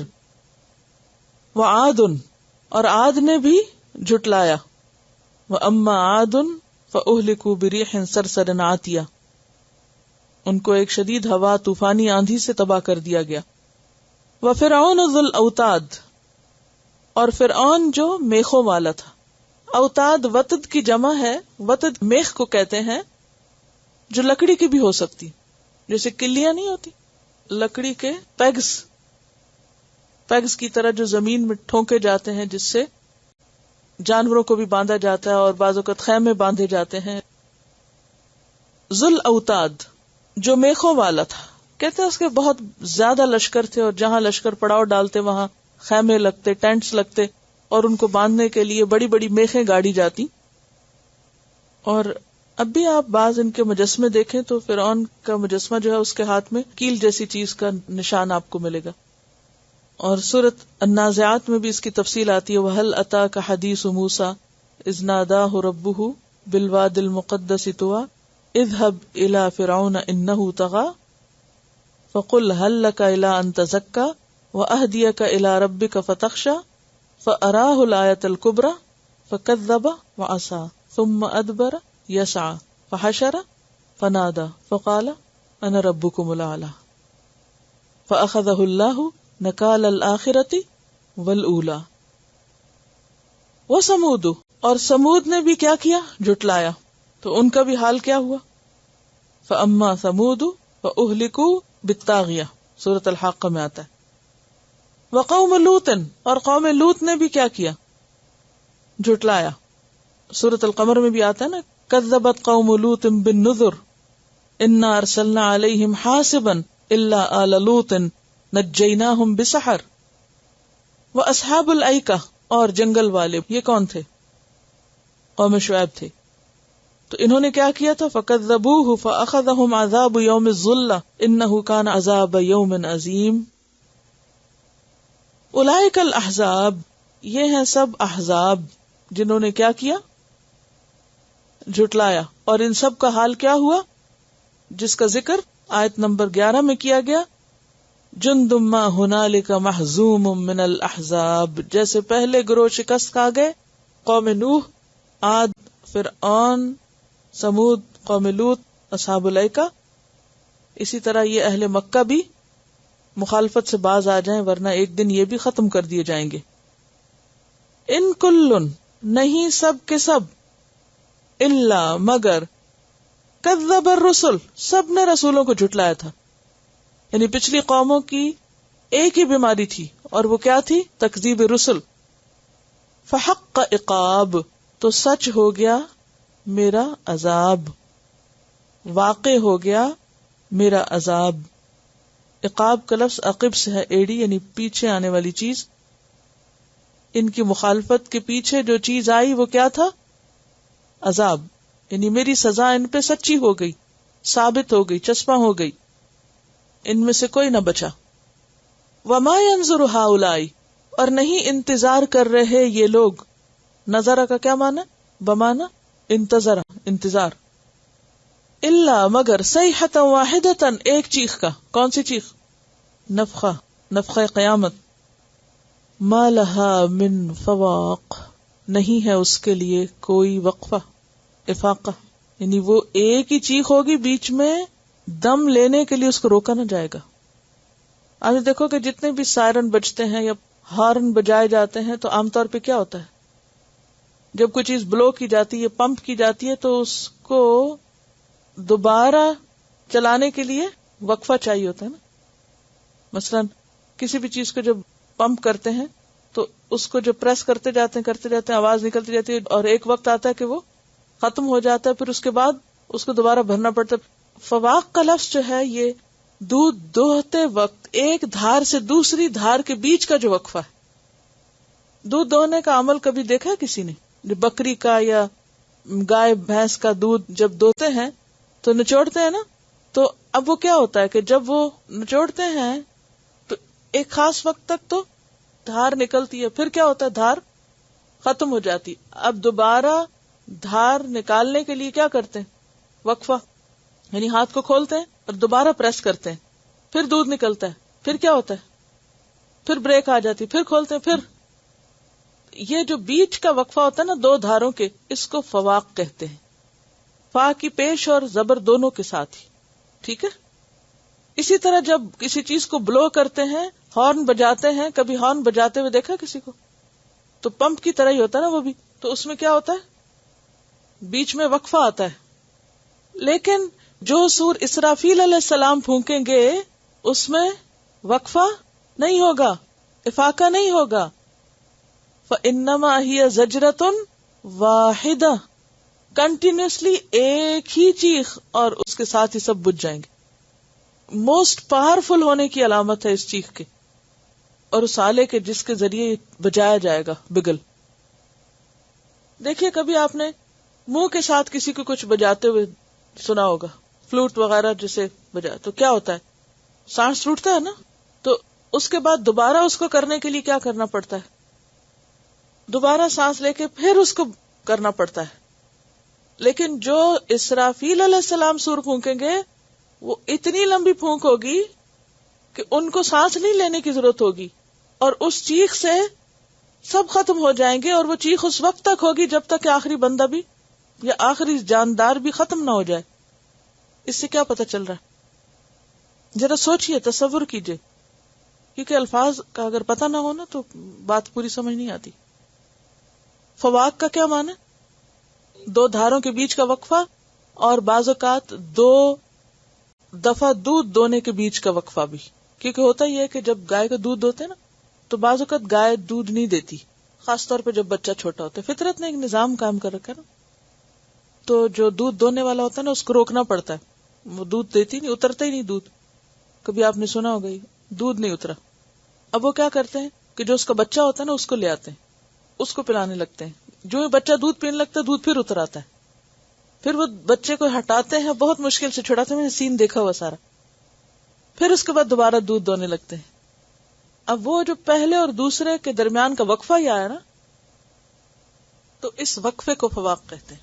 تو کوئی بھی چیخ جو مسلسل ہو اور طبیعت پہ گراں بھی بہت ہو تو انسان کیا چاہتا ہے؟ بند کرو اس کو، لیکن وہ بند نہیں ہوگی. اس کے برعکس زندگی بجھ جائے گی. فائر الارم بج جائے یا ویسے ہی ایمرجنسی کی جو آواز ہوتی ہے. اچھا آپ نے دیکھا ہوگا اس میں بھی اونچ نیچ ہوتی ہے، نہیں تھوڑا سا وہ اس کا ساؤنڈ اس طرح رکھتے ہیں کہ سننے والے دم لے لیں. وہ دم لینے کے لیے ہوتے ہیں نا، ساؤنڈ نیچے ہوتی ہے اوپر ہوتی، نیچے ہوتی ہے اوپر ہوتی ہے. لیکن اس میں اوپر نیچے نہیں ہوگا، یکساں ہوگی اور ختم کر کے رکھ دے گی. اس کی شدت کو واضح کیا گیا ہے. وقالو، اور وہ کہتے ہیں، ربنا، اے ہمارے رب، عجل لنا قطنا، جلدی دے دے ہمارے لیے ہمارا حصہ. قبل یوم الحساب، حساب کے دن سے پہلے ہی، حساب کے دن سے پہلے ہی ہمارا حصہ ہمیں دے دے. ایسے لگتا ہے جیسے کوئی زمین کا حصہ ہے یا کوئی مال کا بہت بڑا حصہ ہے جس کو جلدی مانگ رہے ہیں. جیسے بعض ناخلف بچے ہوتے ہیں نا، وہ کہتے ہیں آپ کے مرنے کا انتظار کون کرے، ابھی ہمارا حصہ ہمیں بانٹ دیں. تو یہاں اہل مکہ کو آپ دیکھیے کہ مانگ کیا رہے ہیں، سأل سائل بعذاب واقع، اور اس حصے سے مراد عذاب کا حصہ ہے. وَيَسْتَعْجِلُونَكَ بِالسَّيِّئَةِ قَبْلَ الْحَسَنَةِ، اور قط جو ہے، ایک قد ہوتا ہے اور ایک قط ہوتا ہے. قط کہتے ہیں عرض میں کاٹی ہوئی چیز. مثال کے طور پر یہ نوٹ بک میں نے کھڑی کی، اس کا عرض کیا ہے، اس طرف کو، رائٹ لیفٹ کو، اور طول کیا ہے، اوپر نیچے. ٹھیک ہے، تو قط کہتے ہیں رائٹ لیفٹ کو کاٹی ہوئی چیز، اور قد کہتے ہیں اوپر نیچے کو کاٹی ہوئی چیز. حضرت یوسف علیہ السلام کے واقعے میں کیا آتا ہے جی، قد من دبرہ، قمیص اگر پیچھے سے پھٹی یعنی اوپر سے نیچے کو پھٹی، یا پھر یہ کہ آگے سے بھی، تو وہ کیا ہے، یعنی جیسے اوپر سے نیچے سے پھٹ گئی، تو قط ہے رائٹ لیفٹ کو پھٹی. تو کسی چیز کو کاٹنے کے لیے کیا کرتے ہیں، یا تو اس کو لمبائی کے رخ کاٹتے یا چوڑائی کے رخ کاٹتے. کاٹ کے ایک چیز کا الگ کر دینا وہ حصہ بن جاتا ہے. پھر تو قطنا، ہمارا حصہ یوم الحساب سے پہلے ہی ہمیں دے دے. کون سی چیز تھی جو یوم الحساب سے پہلے مانگ رہے تھے؟ ایک تو عذاب کے عام معنوں میں آتا ہے، دوسرا اس سے مراد اعمال نامہ بھی لیا گیا. ہمیں اعمال نامے سے بہت ڈرایا جاتا ہے، تو ہمارا اعمال نامہ ابھی سے ہمارے ہاتھ میں دے دیا جائے تاکہ ہم دیکھ لیں کہ ہم کیا کر رہے ہیں. حساب کل پہ کیوں چھوڑا گیا ہے؟ حساب آج ہی کیوں نہیں آ جاتا، آج ہی کیوں نہیں کر لیا جاتا؟ سورۃ انفال آیت 32 میں آتا ہے، اللہم ان کان ھذا ھو الحق من عندک فامطر علینا حجارۃ من السماء او ائتنا بعذاب علیم. تو اکثر یہ عذاب مانگنے میں جلدی کیا کرتے تھے، اور یہ بھی دراصل مذاق کرتے. یہ تو ازراہ مذاق، تمسخر، طنز، آپ کو جھٹلانے کے طور پر کہتے تھے کہ کب آئے گی وہ قیامت اور کیوں نہیں آ جاتا عذاب، اگر تم سچے ہو تو ابھی لے آؤ عذاب. اور بحث مباحثہ بے وجہ کا. جی ہاں، انتہائی سخت دل لوگ تھے. اس سے آپ اندازہ لگائیں کہ نبی صلی اللہ علیہ وسلم کا واسطہ کس قسم کی قوم سے پڑا تھا. وَتُنذِرَ بِهِ قَوْمًا لُدًّا، سخت جھگڑالو لوگ تھے. لیکن اس کے مقابلے میں آپ کیا کریں؟ اصبر علی ما یقولون، صبر کیجئے ان باتوں پر جو بھی وہ کہتے ہیں، جو باتیں یہ بنا رہے ہیں، جو جھوٹ یہ گھڑ رہے ہیں، جو الزامات آپ کو دے رہے ہیں، ان پر آپ صبر کیجئے. اور صبر کے لیے کیا مفید رہے گا؟ وذکر، یاد کیجئے، عبدنا ہمارے بندے، داود کو، ہمارے بندے داود کو یاد کیجئے، ان کا ذکر کیجئے، ان کی مثال سامنے رکھیے۔ کون تھے داود؟ ذل ایدی، قوت والے، ید کی جمع، بہت قوت والے تھے۔ ان کی قوت کا اندازہ آپ اس سے لگائیں کہ ان کے ہاتھوں میں لوہا موم کی طرح نرم ہو جاتا تھا، اور جس طرف چاہتے تھے اس کو ڈھال لیتے تھے۔ اور یہ چونکہ قرآن کا بیان ہے اس لیے ہم اس میں شک نہیں کر سکتے، یعنی اگر میرے اور آپ جیسے لوگ لوہے کو پکڑیں اور موڑنے کی کوشش کریں تو موڑ نہیں سکتے۔ تو ان کے ہاتھ کیسے تھے، کتنی قوت تھی ان میں کہ وہ لوہے کو جدھر موڑتے ہاتھ سے لوہا مڑ جاتا، ہم تو ایک ٹہنی نہیں توڑ سکتے، کتنے قوت والے تھے۔ پھر جسمانی طور پر کس قدر ان میں صبر تھا، ایک دن روزہ رکھتے اور ایک دن روزہ نہیں رکھتے تھے، صوم داؤدی تھرو آؤٹ ہز لائف۔ کیا یہ کوئی کمزور شخص کر سکتا ہے؟ کتنی طاقت چاہیے۔ اور پھر بادشاہ ہوتے ہوئے جس کے پاس کھانے کی ہر چیز ہو وہ روزہ رکھے ہر دوسرے دن، کس قدر پیشنس کی بات ہے نا، کیونکہ صبر کی بات آئی نا۔ تو داؤد جس کو اللہ نے اتنی قوت دی، بادشاہت دی، اتنا کچھ دیا، اس کے باوجود وہ کیا کرتے تھے؟ روزہ رکھتے تھے۔ یعنی یہ اپنے جذبات کو قابو میں رکھنے کی بات ہے نا، روزہ جو ہے اس میں ایک اور طرح کی قوت بھی چاہیے۔ پھر نیند پر ان کا بہت کنٹرول تھا، ان کی جو رات کی عبادت تھی وہ پسندیدہ ترین عبادت تھی، رات کا تیسرا حصہ عبادت کرتے تھے، انتہائی خوش آواز تھے، بہترین انداز میں زبور کو پڑھتے تھے، ایک نہیں کئی ایک کوالٹیز تھی ان میں، اور ان ساری کوالٹیز کے ہونے کے باوجود کوئی ایروگنس نہیں تھی، کوئی تکبر نہیں تھا۔ اب دیکھیے کہ ایک وہ شخص ہوتا ہے نا جس کے پاس کچھ ہوتا ہی نہیں، تب اس نے صبر کے سوا کرنا کیا، مجبوری ہے اس کی صبر۔ اور ایک وہ شخص ہے کہ جس کے پاس ہر چیز ہے، دین دنیا کی ہر نعمت اس کے پاس ہے، اور اس کے بعد اس کے اندر عاجزی ہے، انکساری، عبادت کا شوق، اپنے شوق اور خوشی سے نفل عبادت کرے۔ یہ جو روزے رکھتے تھے نفلی روزے رکھتے تھے، اور پھر حکمران بھی تھے، خلیفہ بھی تھے، اور کہا جاتا ہے کہ انہوں نے اپنی ٹائم مینجمنٹ کچھ اس طرح کی ہوئی تھی کہ ایک دن اپنے دربار والوں کو دیتے، ایک دن گھر والوں کو، اور ایک دن عبادت کو، الگ تھلگ ہو کے عبادت کرے۔ اور یہ بھی بڑے صبر کی بات ہے کہ آپ سب کو چھوڑ کے ایک طرف الگ بیٹھ جائیں، یہ بھی صبر کی ایک قسم ہے نا، یا نہیں؟ جب آپ ایک ملک کے بادشاہ ہوں، ہر چیز آپ کے پاس ہو، ہر طرف رونقیں ہوں، درباری ہوں، اور آپ سب کو چھوڑ کر تنہائی میں جا بیٹھے، اپنے آپ کو آئسولیٹ کر لیں، تو داؤد علیہ السلام صبر کی ایک بہترین مثال ہے۔ انا سخرنا الجبال معه، اور ان کی بیک گراؤنڈ تو آپ کو معلوم ہے نا کہ انہیں بادشاہت کب ملی تھی۔ وَقَتَلَ دَاوُودُ جَالُوتَ وَآتَاهُ اللَّهُ الْمُلْكَ وَالْحِكْمَةَ وَعَلَّمَهُ مِمَّا يَشَاءُ، حکمت اور علم، اور علمہ مما یشاء، قسم قسم کا علم تھا ان کے پاس، بہت سی چیزوں کا، بیک وقت کئی چیزوں کا علم رکھتے تھے، اور اس کے ساتھ ساتھ انتہائی عبادت گزار اور شکر گزار اور راضی برضا رہنے والے، اور اللہ کے منکسر المزاج بندے، عاجز بندے۔ انا سخرنا الجبال معه، ہم نے اس کے ساتھ پہاڑوں کو مسخر کر دیا تھا، وہ ان کے حکم کے تابع تھے۔ یسبحن بالعشی والاشراق، وہ تسبیح کرتے تھے، کون؟ پہاڑ بھی، بالعشی، شام کے وقت، عشی کہتے ہیں زوال آفتاب سے طلوع فجر کا وقت، عشاء کے لیے بیسیکلی استعمال ہوتا ہے، یعنی دن کے پچھلے پہر، والاشراق، اور صبح کے وقت۔ اشراق شرق سے ہے، روشنی کی چمک کا انتہا کو پہنچنا۔ سورۃ الانبیاء میں بھی آپ ان کے بارے میں تفصیلات پڑھ چکے ہیں۔ وَسَخَّرْنَا مَعَ دَاوُودَ الْجِبَالَ يُسَبِّحْنَ وَالطَّيْرَ یا جبال اوبی مَعَهُ، اوبی کا مطلب کیا ہے؟ دہراؤ، لوٹاؤ، یعنی جو داؤد پڑھتے پیچھے پیچھے دہراتے جاؤ، ترجیع کے معنوں میں آتا ہے۔ اور پرندے بھی، وَالطَّيْرَ مَحْشُورَ، وہ سب سمٹ آتے۔ اور ان کی خاص صفت یہ یہاں بیان کی گئی ہے، وہ ہے اواب، کہ سب کچھ ہوتے ہوئے داؤد علیہ السلام کیا تھے؟ بہت زیادہ اللہ کی طرف رجوع کرنے والے تھے. اور اواب کا معنی کسی جاندار کا اپنے ارادے کے ساتھ بکثرت رجوع کرنا ہے.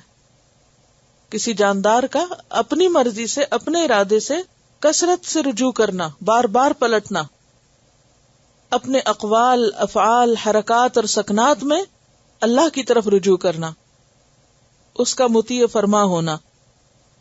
ابن عمر سے اواب کے بارے میں دریافت کیا گیا تو انہوں نے کہا کہ میں نے اس کے بارے میں آپ صلی اللہ علیہ وسلم سے سوال کیا تھا تو آپ نے فرمایا اواب وہ ہے جو تنہائی میں اپنے گناہوں کو یاد کر کے اللہ سے مغفرت کا طالب ہو، اکیلے میں روئے، اکیلے میں اللہ سے معافی مانگے. بیسیکلی اس میں اپنی غلطیوں اور قصوروں کو یاد کر کے اللہ کی طرف رجوع کرنا، خاص طور پر بخشش کی دعا کرنا جو ہے وہ مراد ہے. وَالطَّيْرَ مَحْشُورَةً، اور پرندے جمع ہونے والے، محشور سے، محشور کس سے ہے؟ حشر سے. پرندے بھی سمٹ آتے تھے. کُلُّ لَهُ اواب، سارے کے سارے اس کی طرف رجوع کرنے والے تھے. اب آپ دیکھیے داؤد کس کی طرف رجوع کرنے والے؟ اللہ کی طرف. تو ان کے زیر اثر جو مخلوق ہے وہ ان کی تابعدار تھے، فرما بردار تھے، ان کی بات مانتے تھے. تو جو شخص اللہ کا تابعدار ہوتا ہے باقی مخلوق کو اللہ اس کا فرما بردار بنا دیتا ہے. جب آپ اللہ کی طرف رجوع کریں اور آپ کو اپنے لیے بھی دعا کرنے کا موقع نہ ملے، وقت نہ ملے، تو پھر کیا ہوتا ہے؟ اللہ تعالیٰ باقی مخلوق کو آپ کے لیے دعائیں کرنے پہ مقرر کر دیتے ہیں، حتیٰ کہ فرشتے بھی دعائیں کرتے ہیں. وَشَدَدْنَا مُلْكَهُ، اور مضبوط کر دی تھی ہم نے اس کی حکومت. کس کی؟ داؤد علیہ السلام کی. ان کی ہیبت کی وجہ سے، اور بے شمار لشکر تھے ان کے پاس. وَآتَيْنَاهُ الْحِكْمَةَ، اور عطا کی تھی ہم نے اس کو حکمت، دانشمندی. وَفَصْلَ الْخِطَابِ، اور فیصلہ کن خطاب، ڈیسیژن میکنگ پاور، بر وقت فیصلے کی صلاحیت. ہم نے اس کی مملکت، حکومت مضبوط کر دی، اور اس کو ہم نے حکمت عطا کی اور فیصلہ کن بات کرنے کی صلاحیت بخشی. یعنی ایسا کلام کرتے تھے کہ جس سے بات واضح ہو جاتی تھی. چونکہ داؤد ایک بادشاہ تھے، خلیفہ تھے، اور خلیفہ کے لیے یا ایک لیڈر کے لیے ان دو صفات کا ہونا بے حد ضروری ہے. اس کے بغیر عدل نہیں ہو سکتا، پرفارمنس درست نہیں ہو سکتی. اور وہ کیا ہے؟ نمبر 1 حکمت. اور حکمت کیا ہوتا ہے؟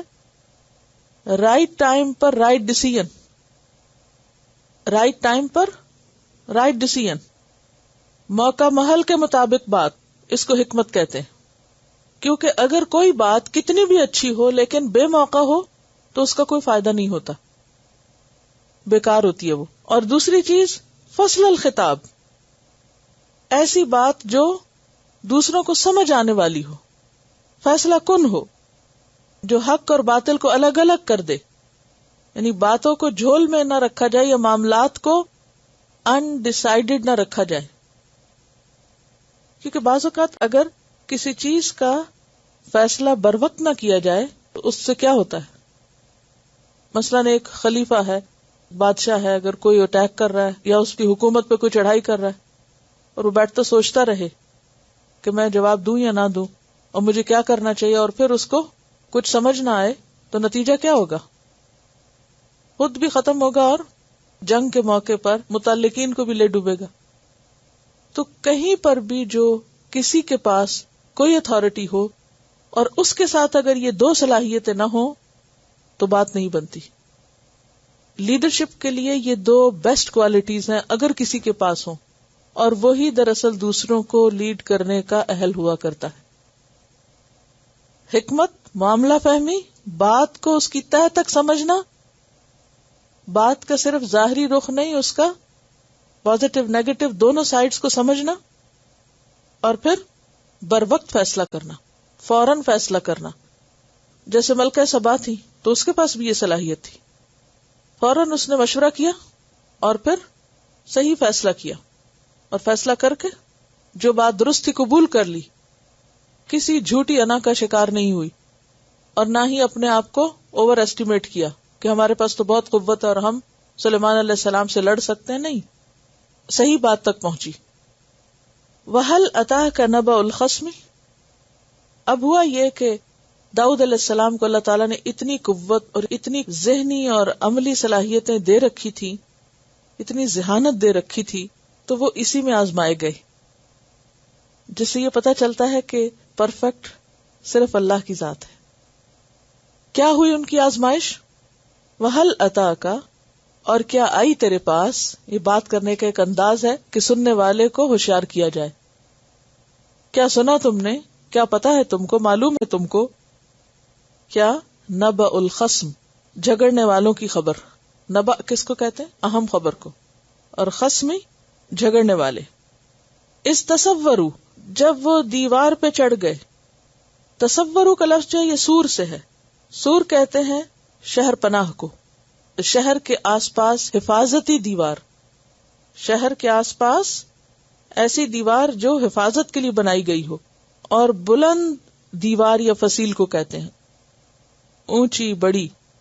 پہلے زمانے میں اکثر شہروں کے ارد گرد دیوار ہوتی تھی.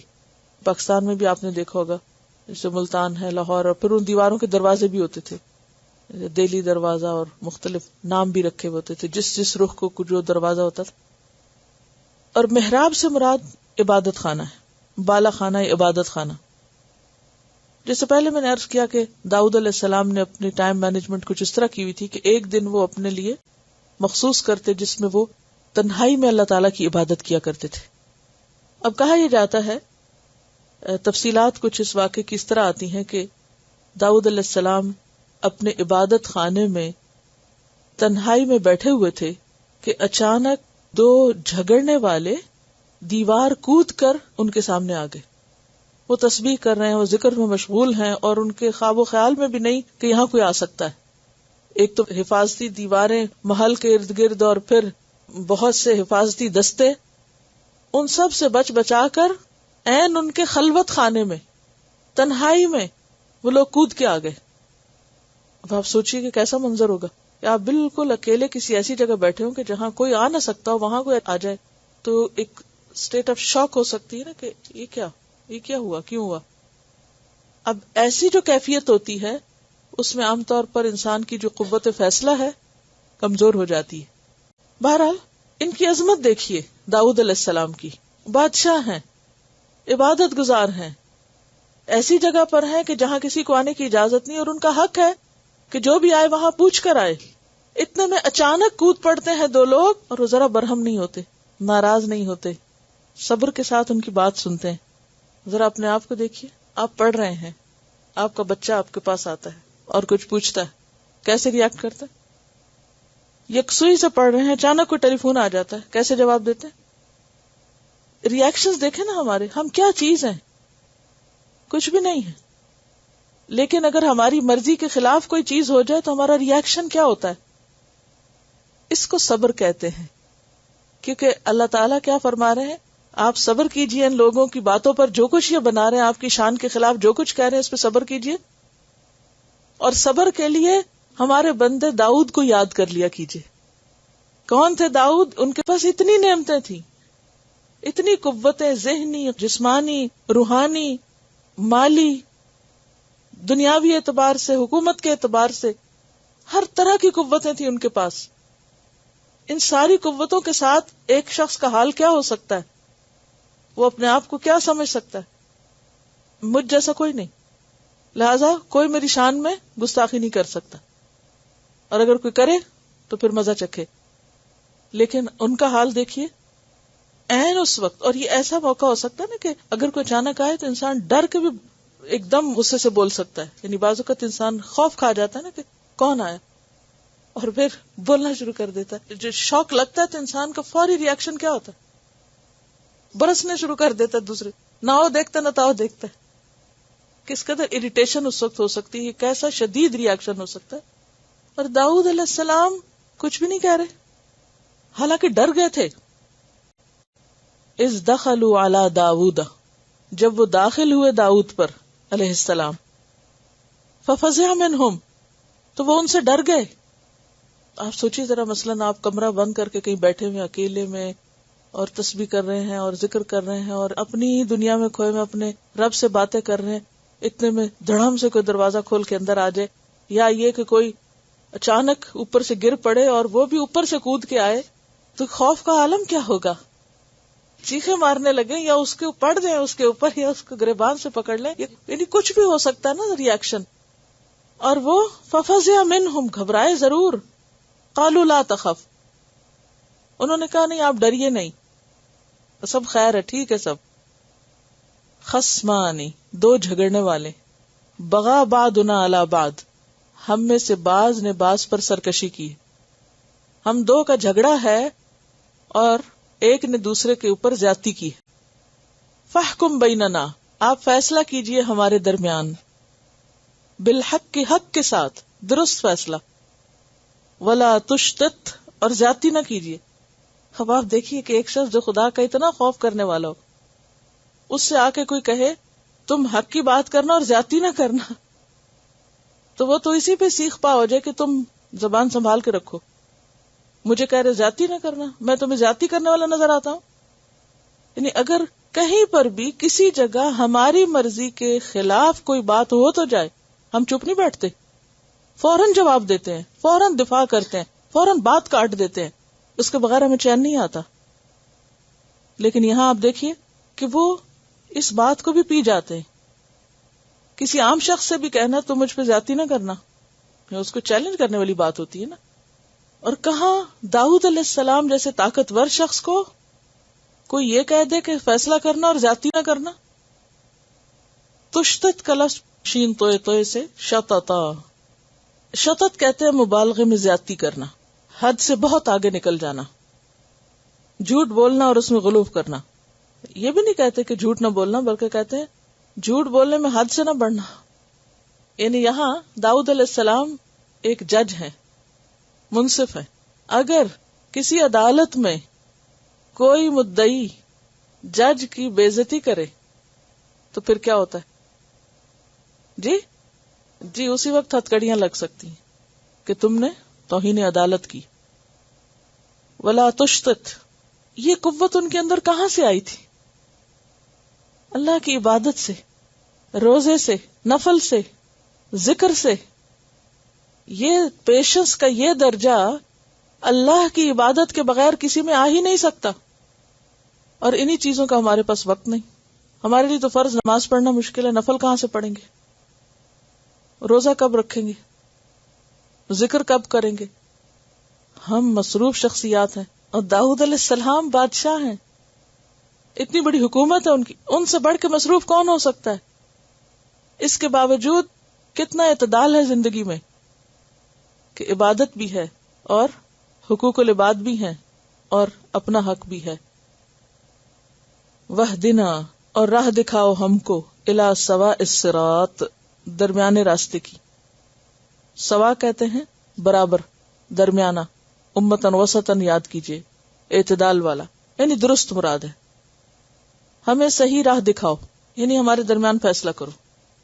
ان ھذا اخی، بے شک یہ میرا بھائی ہے. اب ویسے لڑ رہے ہیں لیکن ایک دوسرے اپنے بھائی کہہ کے اس کے اوپر دعویٰ کرتا ہے.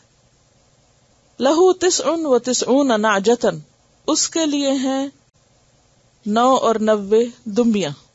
9 اور 90، اس کے پاس ہے 99 دمبیاں. نعجتن ولی نعجت واحدہ، اور میرے پاس ہے ایک ہی دمبی. فقال، تو اس نے کہا، یعنی اس میرے بھائی نے، اکفلنیہا، کفیل بنا دے مجھے اس کو بھی میرا حصہ بنا دے. کاف لام کفالت کہتے ہیں کسی کو پالنا. کفالت کرنے کا معنی ہوتا ہے کسی کو پالنا، اس پہ خرچ کرنا، اس کے نان نفقے کی ذمہ داری لینا. اس کو بھی مجھے سونپ دے، یہ بھی میرے ہی ریوڑ میں شامل کر دے.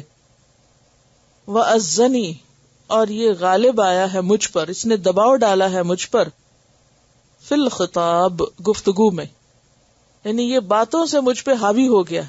اور اس نے مجھے قائل کر لیا ہے اور میری دمبی بھی خود لینا چاہتا ہے۔ داؤد علیہ السلام نے فوری فیصلہ کر دیا، دوسرے کی بات نہیں سنی۔ قال لقد ظلمك بسؤال نعجتك الى نعاجی، کہا البتہ تحقیق اس نے ظلم کیا ہے تجھ پر تیری دمبی کا سوال کر کے، الى نعاجی ہی طرف اپنی دمبیوں کے ملانے پر، تمہارے ساتھ تو بہت زیادتی ہوئی۔ یہ کیا بات ہوئی کہ اس نے 99 یا 99 دمبیاں رکھتے ہوئے بھی تمہاری دمبی مانگ لی اور کہتا ہے کہ وہ بھی تمہیں دے دیں؟ یہ تو بڑے ظلم کی بات ہے، بہت زیادتی ہے۔ وَإِنَّ كَثِيرًا مِّنَ الْخُلَطَاءِ، اور بے شک بہت سے شریک کار، خلطاء خلیط کی جمع ہے، خلطہ کہتے ہیں شرکت کو، اور خلط ملط کرنا کہتے ہیں چیزوں کو باہم ملانے کو۔ خلیط وہ لوگ جن کا معاملہ ایک ہو، اور بہت سے خلطاء لَيَبْغِي بَعْضُهُمْ عَلَى بَعْضٍ، البتہ زیادتی کرتے ہیں ان میں سے بعض پر۔ باہم مل جل کر رہنے والے، اکٹھے کام کرنے والے اکثر ایک دوسرے پر بہت زیادتی کرتے ہیں۔ الا الذین آمنوا، مگر وہ لوگ جو ایمان لے آئیں، وعملوا الصالحات، اور اچھے کام کریں، وقلیل ما ہم، اور کتنے کم ہیں وہ، یہاں بھی ما تقلیل کے لیے، اور بہت تھوڑے ہیں وہ، کون؟ جو دوسروں پر زیادتی نہ کریں، جو اپنے میں سمٹ کر رہیں اور کسی کے ساتھ زیادتی نہ کریں۔ وظن داؤد، اور سمجھ گیا داؤد، انما فتناہ، کہ ہم نے اس کی آزمائش کی ہے، فاستغفر ربہ، تو اس نے معافی مانگی اپنے رب سے، بخشش مانگ لی اپنے رب سے، وخر، اور گر پڑا، راکعن، رکوع کرتے ہوئے، واناب، اور اس نے رجوع کر لیا اللہ کی طرف، اخلاص کے ساتھ، دل کے ساتھ اللہ کی طرف پلٹ آیا۔ یہ سب ہوا کیا؟ یہ قصہ کیا تھا اور یہ کیا آزمائش تھی اور کیا کیا تھا داؤد علیہ السلام نے جس پر ان کی آزمائش ہوئی؟ ہوا یہ کہ بعض مفسرین تو کہتے ہیں کہ یہ دو انسان نہیں تھے بلکہ فرشتے تھے انسانوں کی شکل میں، جنہوں نے اچانک ایک چیز آپ کے سامنے لا کے پیش کی۔ بعض کہتے ہیں کہ نہیں، حقیقی لوگ تھے اور وہ وہاں پر اتر آئے۔ بہرحال فرشتے ہوں یا انسان ہو، واقعہ پیش آیا کیونکہ قرآن اس پر گواہ ہے۔ دو لوگ یکا یک آئے اور ان میں سے ایک نے بات کی، داؤد علیہ السلام نے دوسرے کی بات سنے بغیر فیصلہ کر دیا۔ یہ چیز اللہ تعالیٰ کو پسند نہیں آئی، اور جب وہ فیصلہ کر بیٹھے تو فوراً انہیں خیال آیا کہ یہ تو میں نے ٹھیک نہیں کیا۔ وَظَنَّ داؤد، اور داؤد کو سمجھ آ گئی، یقین آ گیا، انما فتناہ، کہ یہ سارا واقعہ تو ایک آزمائش تھی اس کی، کیونکہ جو آزمائشیں یا امتحان آتے ہیں نا وہ عموماً اچانک آتے ہیں، بغیر کسی تیاری کے یا بغیر کسی پیشن گوئی کے یا بغیر کسی علامت کے، بعض اوقات اچانک چیزیں سامنے آ جاتی۔ اچھا، بعض اوقات آپ نے دیکھا ہوگا کہ آپ اپنے ساتھ بہت پکا عہد کرتے، میں غصہ نہیں کروں گی، میں کسی کے ساتھ بالکل زیادتی نہیں کروں گی، میں ایسا بھی نہیں کروں گی ویسا بھی نہیں، یہ بھی غلط ہے وہ بھی غلط ہے۔ اچھا، پھر کیا ہوتا ہے؟ اچانک آپ کسی ایسی سچویشن میں ٹریپ ہو جاتے ہیں کہ وہ وعدے اپنے ہی ساتھ کیے ہوئے بھول جاتے ہیں۔ اچھا، جب آپ کر بیٹھتے ہیں پھر آپ کو کیا خیال آتا ہے؟ یہ تو آزمائش تھی۔ وَظَنَّ دَاوُودُ أَنَّمَا فَتَنَّاهُ، مجھے ایسا نہیں کرنا چاہیے تھا۔ اب دیکھیے کہ دیر نہیں لگاتے، تعویلیں نہیں کرتے، داؤد علیہ السلام اپنے آپ کو جسٹیفائی نہیں کرتے۔ فَاسْتَغْفَرَ رَبَّهُ وَخَرَّ رَاكِعًا وَأَنَابَ، دیر اینڈ دین اسی جگہ استغفار شروع کر دی اور گر پڑے رکوع میں۔ خرہ کہتے ہیں نا آواز کے ساتھ گرنا، یعنی جس لمحے خیال آیا کہ میری غلطی ہے فوراً گر پڑے، وَأَنَابَ، اور فوراً رجوع کر لیا کہ یا رب بھول ہو گئی۔ تو اس میں آپ دیکھیے کہ داؤد علیہ السلام نے نہ آنے والوں کو برا بھلا کہا، نہ کوئی سزا دی، نہ ان کے ساتھ کوئی ضد کی کہ تم جاؤ یہاں سے، میں اس وقت فیصلہ نہیں کرتا اور میرے فیصلے کا ٹائم نہیں ہے، جب دربار لگے گا پھر آنا، نہیں۔ اور پھر جلدی میں جو فیصلہ کیا اس میں بھی مشکل آ گئی۔ تو بات یہ ہے کہ اللہ کے بندے ایسے ہی ہوتے ہیں کہ جب کوئی انہیں ان کی خامی کی طرف توجہ دلائے، انہیں ان کی کوئی غلطی بتائے، تو وہ آگے سے اکڑتے نہیں، بگڑتے نہیں، عذر اور بہانے نہیں پیش کرتے، جوابی کاروائی نہیں کرتے، بلکہ کیا کرتے ہیں؟ مان جاتے ہیں، ایکسپٹ کر لیتے ہیں، ہاں میری غلطی ہے، اور فوراً اصلاح کرتے ہیں. یعنی بعض اوقات ہم یہ تو کہہ دیتے ہیں میری غلطی ہے، لیکن اصلاح نہیں کرتے. یہاں پر کیا دکھائی دے رہا ہے؟ فاستغفر ربہ، بخشش مانگی، خر راکعا، جھک گئے. یہ جھکنا کیا ہے؟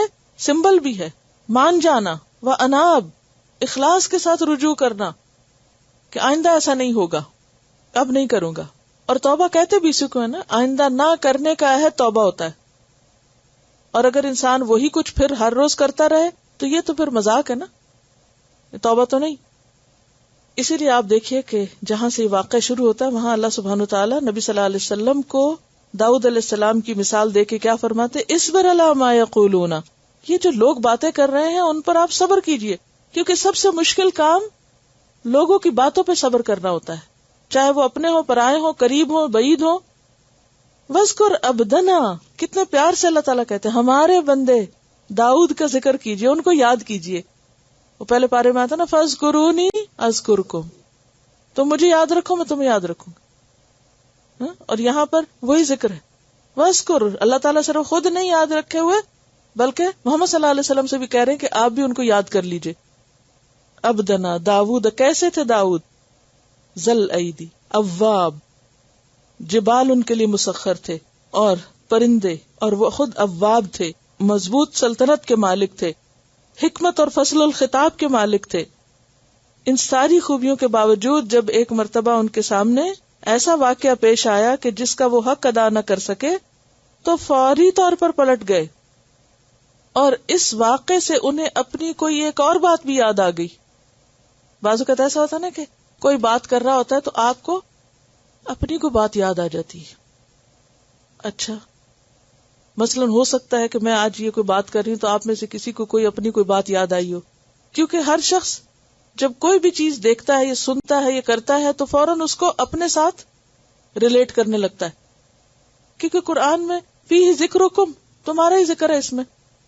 تو پھر اس میں انسان کو اپنے آپ کو اللہ کی بتائی ہوئی تعلیم سے کمپیئر کرنے کا موقع ملتا ہے. اچھا ہم ایسی جگہ ہوتے تو ہم کیا کرتے، یا ہم کیا کر رہے ہیں، یا ہمارا طرز عمل کیا ہے، اور کیا واقعی ہم صابرین میں شامل ہیں؟ کیونکہ صبر تو منیمم ریکوائرمنٹ ہے، شکر اور رضا تو اس سے آگے ہے.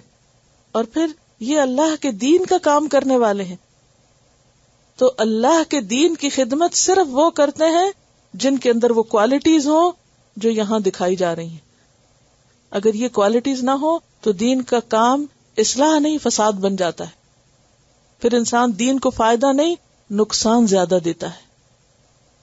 اور خاص طور پر ایسے مواقع کہ جہاں انسان کو حکمت کی ضرورت ہوتی ہے، جلد بازی کی نہیں. فغفرنا له ذلک، تو ہم نے اس کو اس پر بخش دیا، اس کی بخشش کر دی. وَإِنَّ لَهُ عِندَنَا لَزُلْفَىٰ وَحُسْنَ مَآب، اور بے شک اس کے لیے یعنی داؤد کے لیے، عندنا ہمارے پاس، لَزُلْفَىٰ البتہ قدر و منزلت ہے، قرب کا مقام ہے، وَحُسْنَ مَآب اور بہترین لوٹنے کی جگہ ہے. یعنی دنیا سے جب وہ واپس ہمارے پاس لوٹیں گے تو ان کے لیے بہترین ٹھکانہ وہاں تیار ہے. آپ دیکھیے کہ داؤد علیہ السلام پہلے بھی بہت سی نعمتوں کے مالک تھے، لیکن اس ٹیسٹ کے بعد انہیں کیا ملا؟ تقرب، زلفا اور حسن مآب. ہر انسان کی زندگی میں ٹیسٹ آتے ہیں، اور وہ ٹیسٹ بتاتے ہیں کہ وہ اللہ کے قریب ہوا یا اور دور ہو گیا، اس کے لیے حسن مآب ہے یا پھر کوئی برا مقام ہے، وہ کرتا کیا ہے. یہ دنیا تو ایک امتحان کی جگہ ہے، اور ہر روز ہر ایک کے لیے ایک نیا امتحان ہوتا ہے، اور ہر روز دیکھا جاتا ہے کہ یہ ریاکٹ کیا کرتا ہے. یہ ایک دن کی بات نہیں. خوش قسمت وہ ہے جو اپنی غلطیوں سے سیکھے. داؤد علیہ السلام کا مرتبہ پہلے بھی بڑا تھا، لیکن زیادہ بڑا کب ہوا؟ ٹیسٹ کے بعد، امتحان کے بعد. حالانکہ وہ اس امتحان میں اس طرح نہیں کامیاب ہوئے تھے. ضروری نہیں ہوتا کہ انسان کسی امتحان میں کامیابی ہو.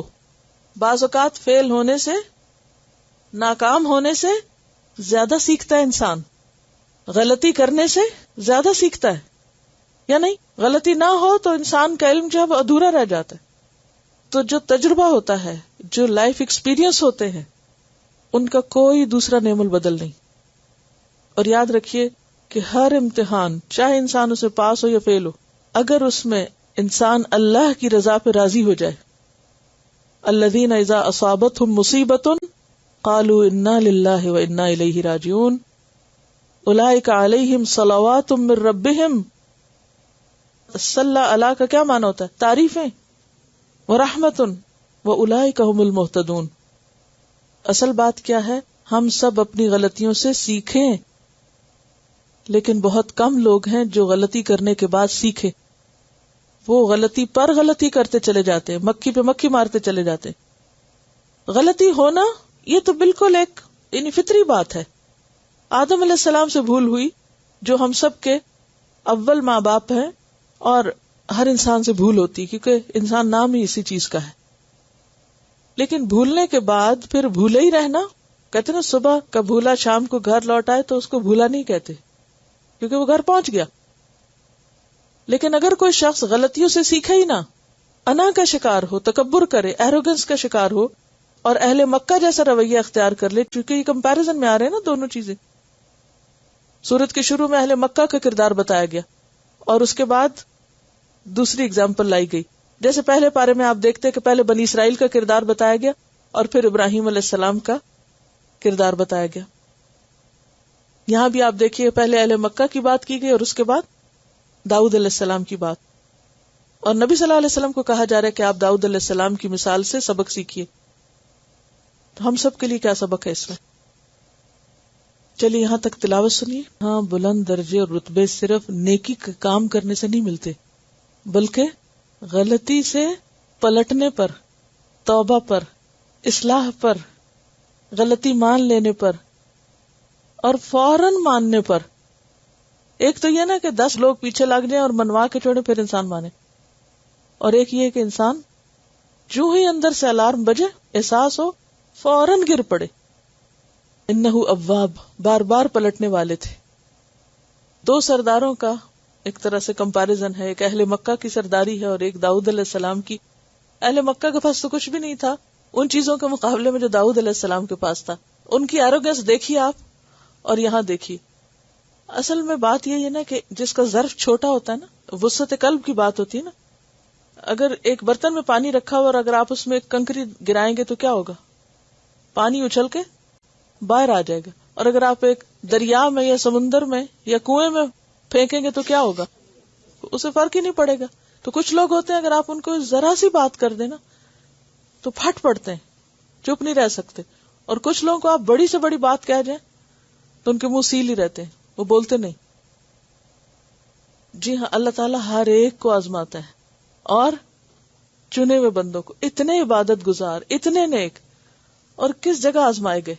یعنی داؤد علیہ السلام سے صرف اتنی سی بات ہوئی تھی نا کہ انہوں نے جلدی کی اور دوسری طرف کی بات نہیں سنی، کیونکہ پہلے نے معاملہ یا اپنا مقدمہ اس طرح پیش کیا کہ کنونس کر لیا، اور داؤد علیہ السلام اس کی بات میں ایک طرح سے آ گئے اور دوسرے سے پوچھا ہی نہیں کہ کیا ہوا.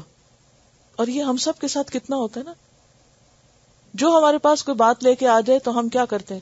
ہاں ہاں بالکل، اسی کے ساتھ مل جاتے ہیں، روکتے نہیں کہ اچھا ٹھہر جو ذرا میں دوسری طرف سے بھی پتہ کر لوں.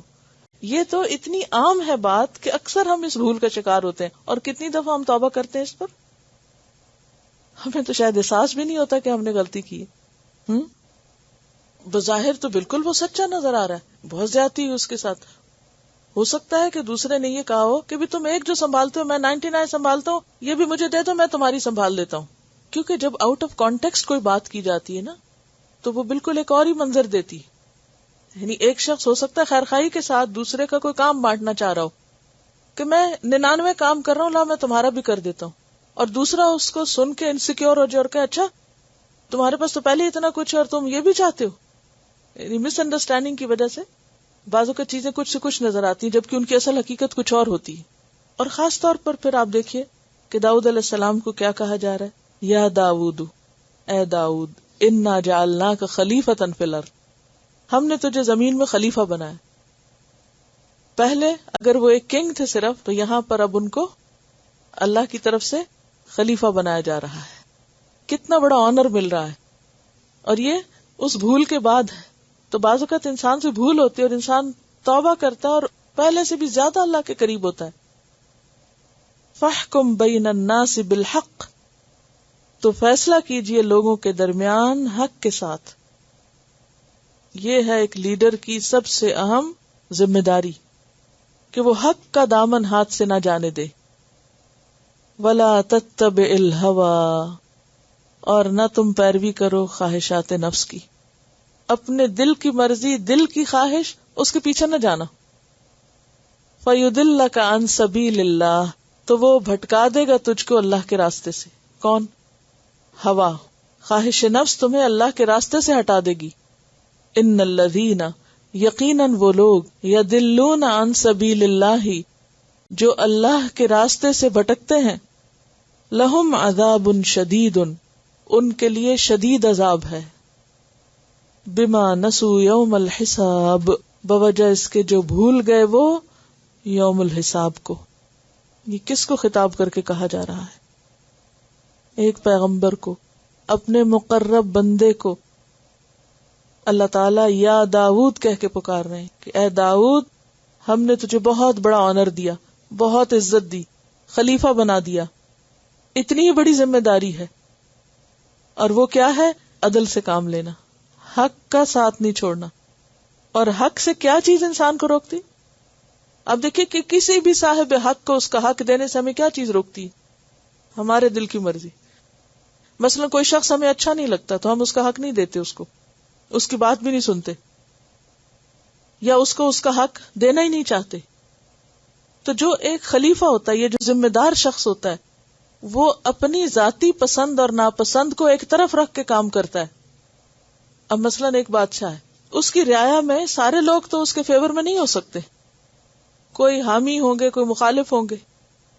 پھر جب مقدمات سامنے آتے ہیں تو انسان کا دل کیا چاہتا ہے کہ جس نے مجھے کبھی کوئی نقصان دیا ہو، یا جس نے میرا ساتھ نہ دیا ہو یا مجھے فیور نہ دیا ہو، آج میرے پاس خوب بدلہ لینے کا وقت ہے.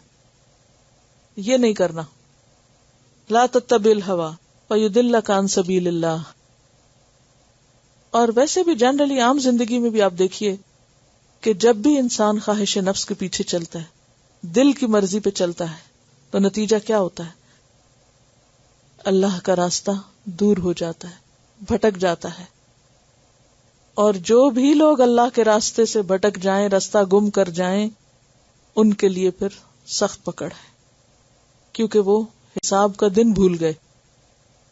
ہم سب کو یہ دیکھنا چاہیے کہ ہوا میں کیا کیا چیزیں شامل ہیں، خواہشات نفس میں کیا کیا چیزیں آتی ہیں کہ جن کی پیروی اللہ کے راستے سے انسان کو دور کر دیتی. مثلا سویر سے لے کر رات تک آپ دیکھیے خواہشات نفس میں کیا کیا. مثلا فجر کی نماز ہے، آپ کب اٹھ سکتے ہیں؟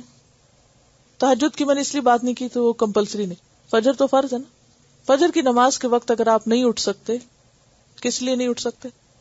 نیند.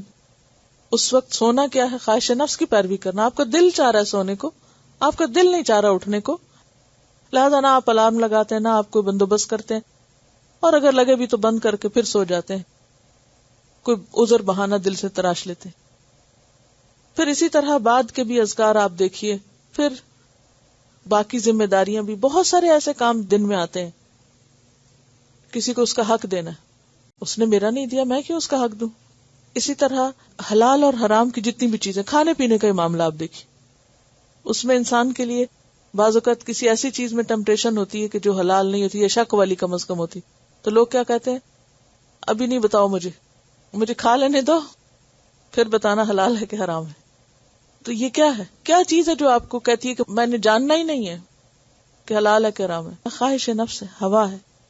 تو عام زندگی میں بھی خواہش نفس نقصان دیتی ہے، اور خاص طور پر عدل کی کرسی پہ بیٹھے ہوئے انسان کو، خلیفہ کو، لیڈر کو، جس کے ذمے لوگوں کے درمیان فیصلے کرنے ہوں، اس کے لیے اور زیادہ مشکل ہے.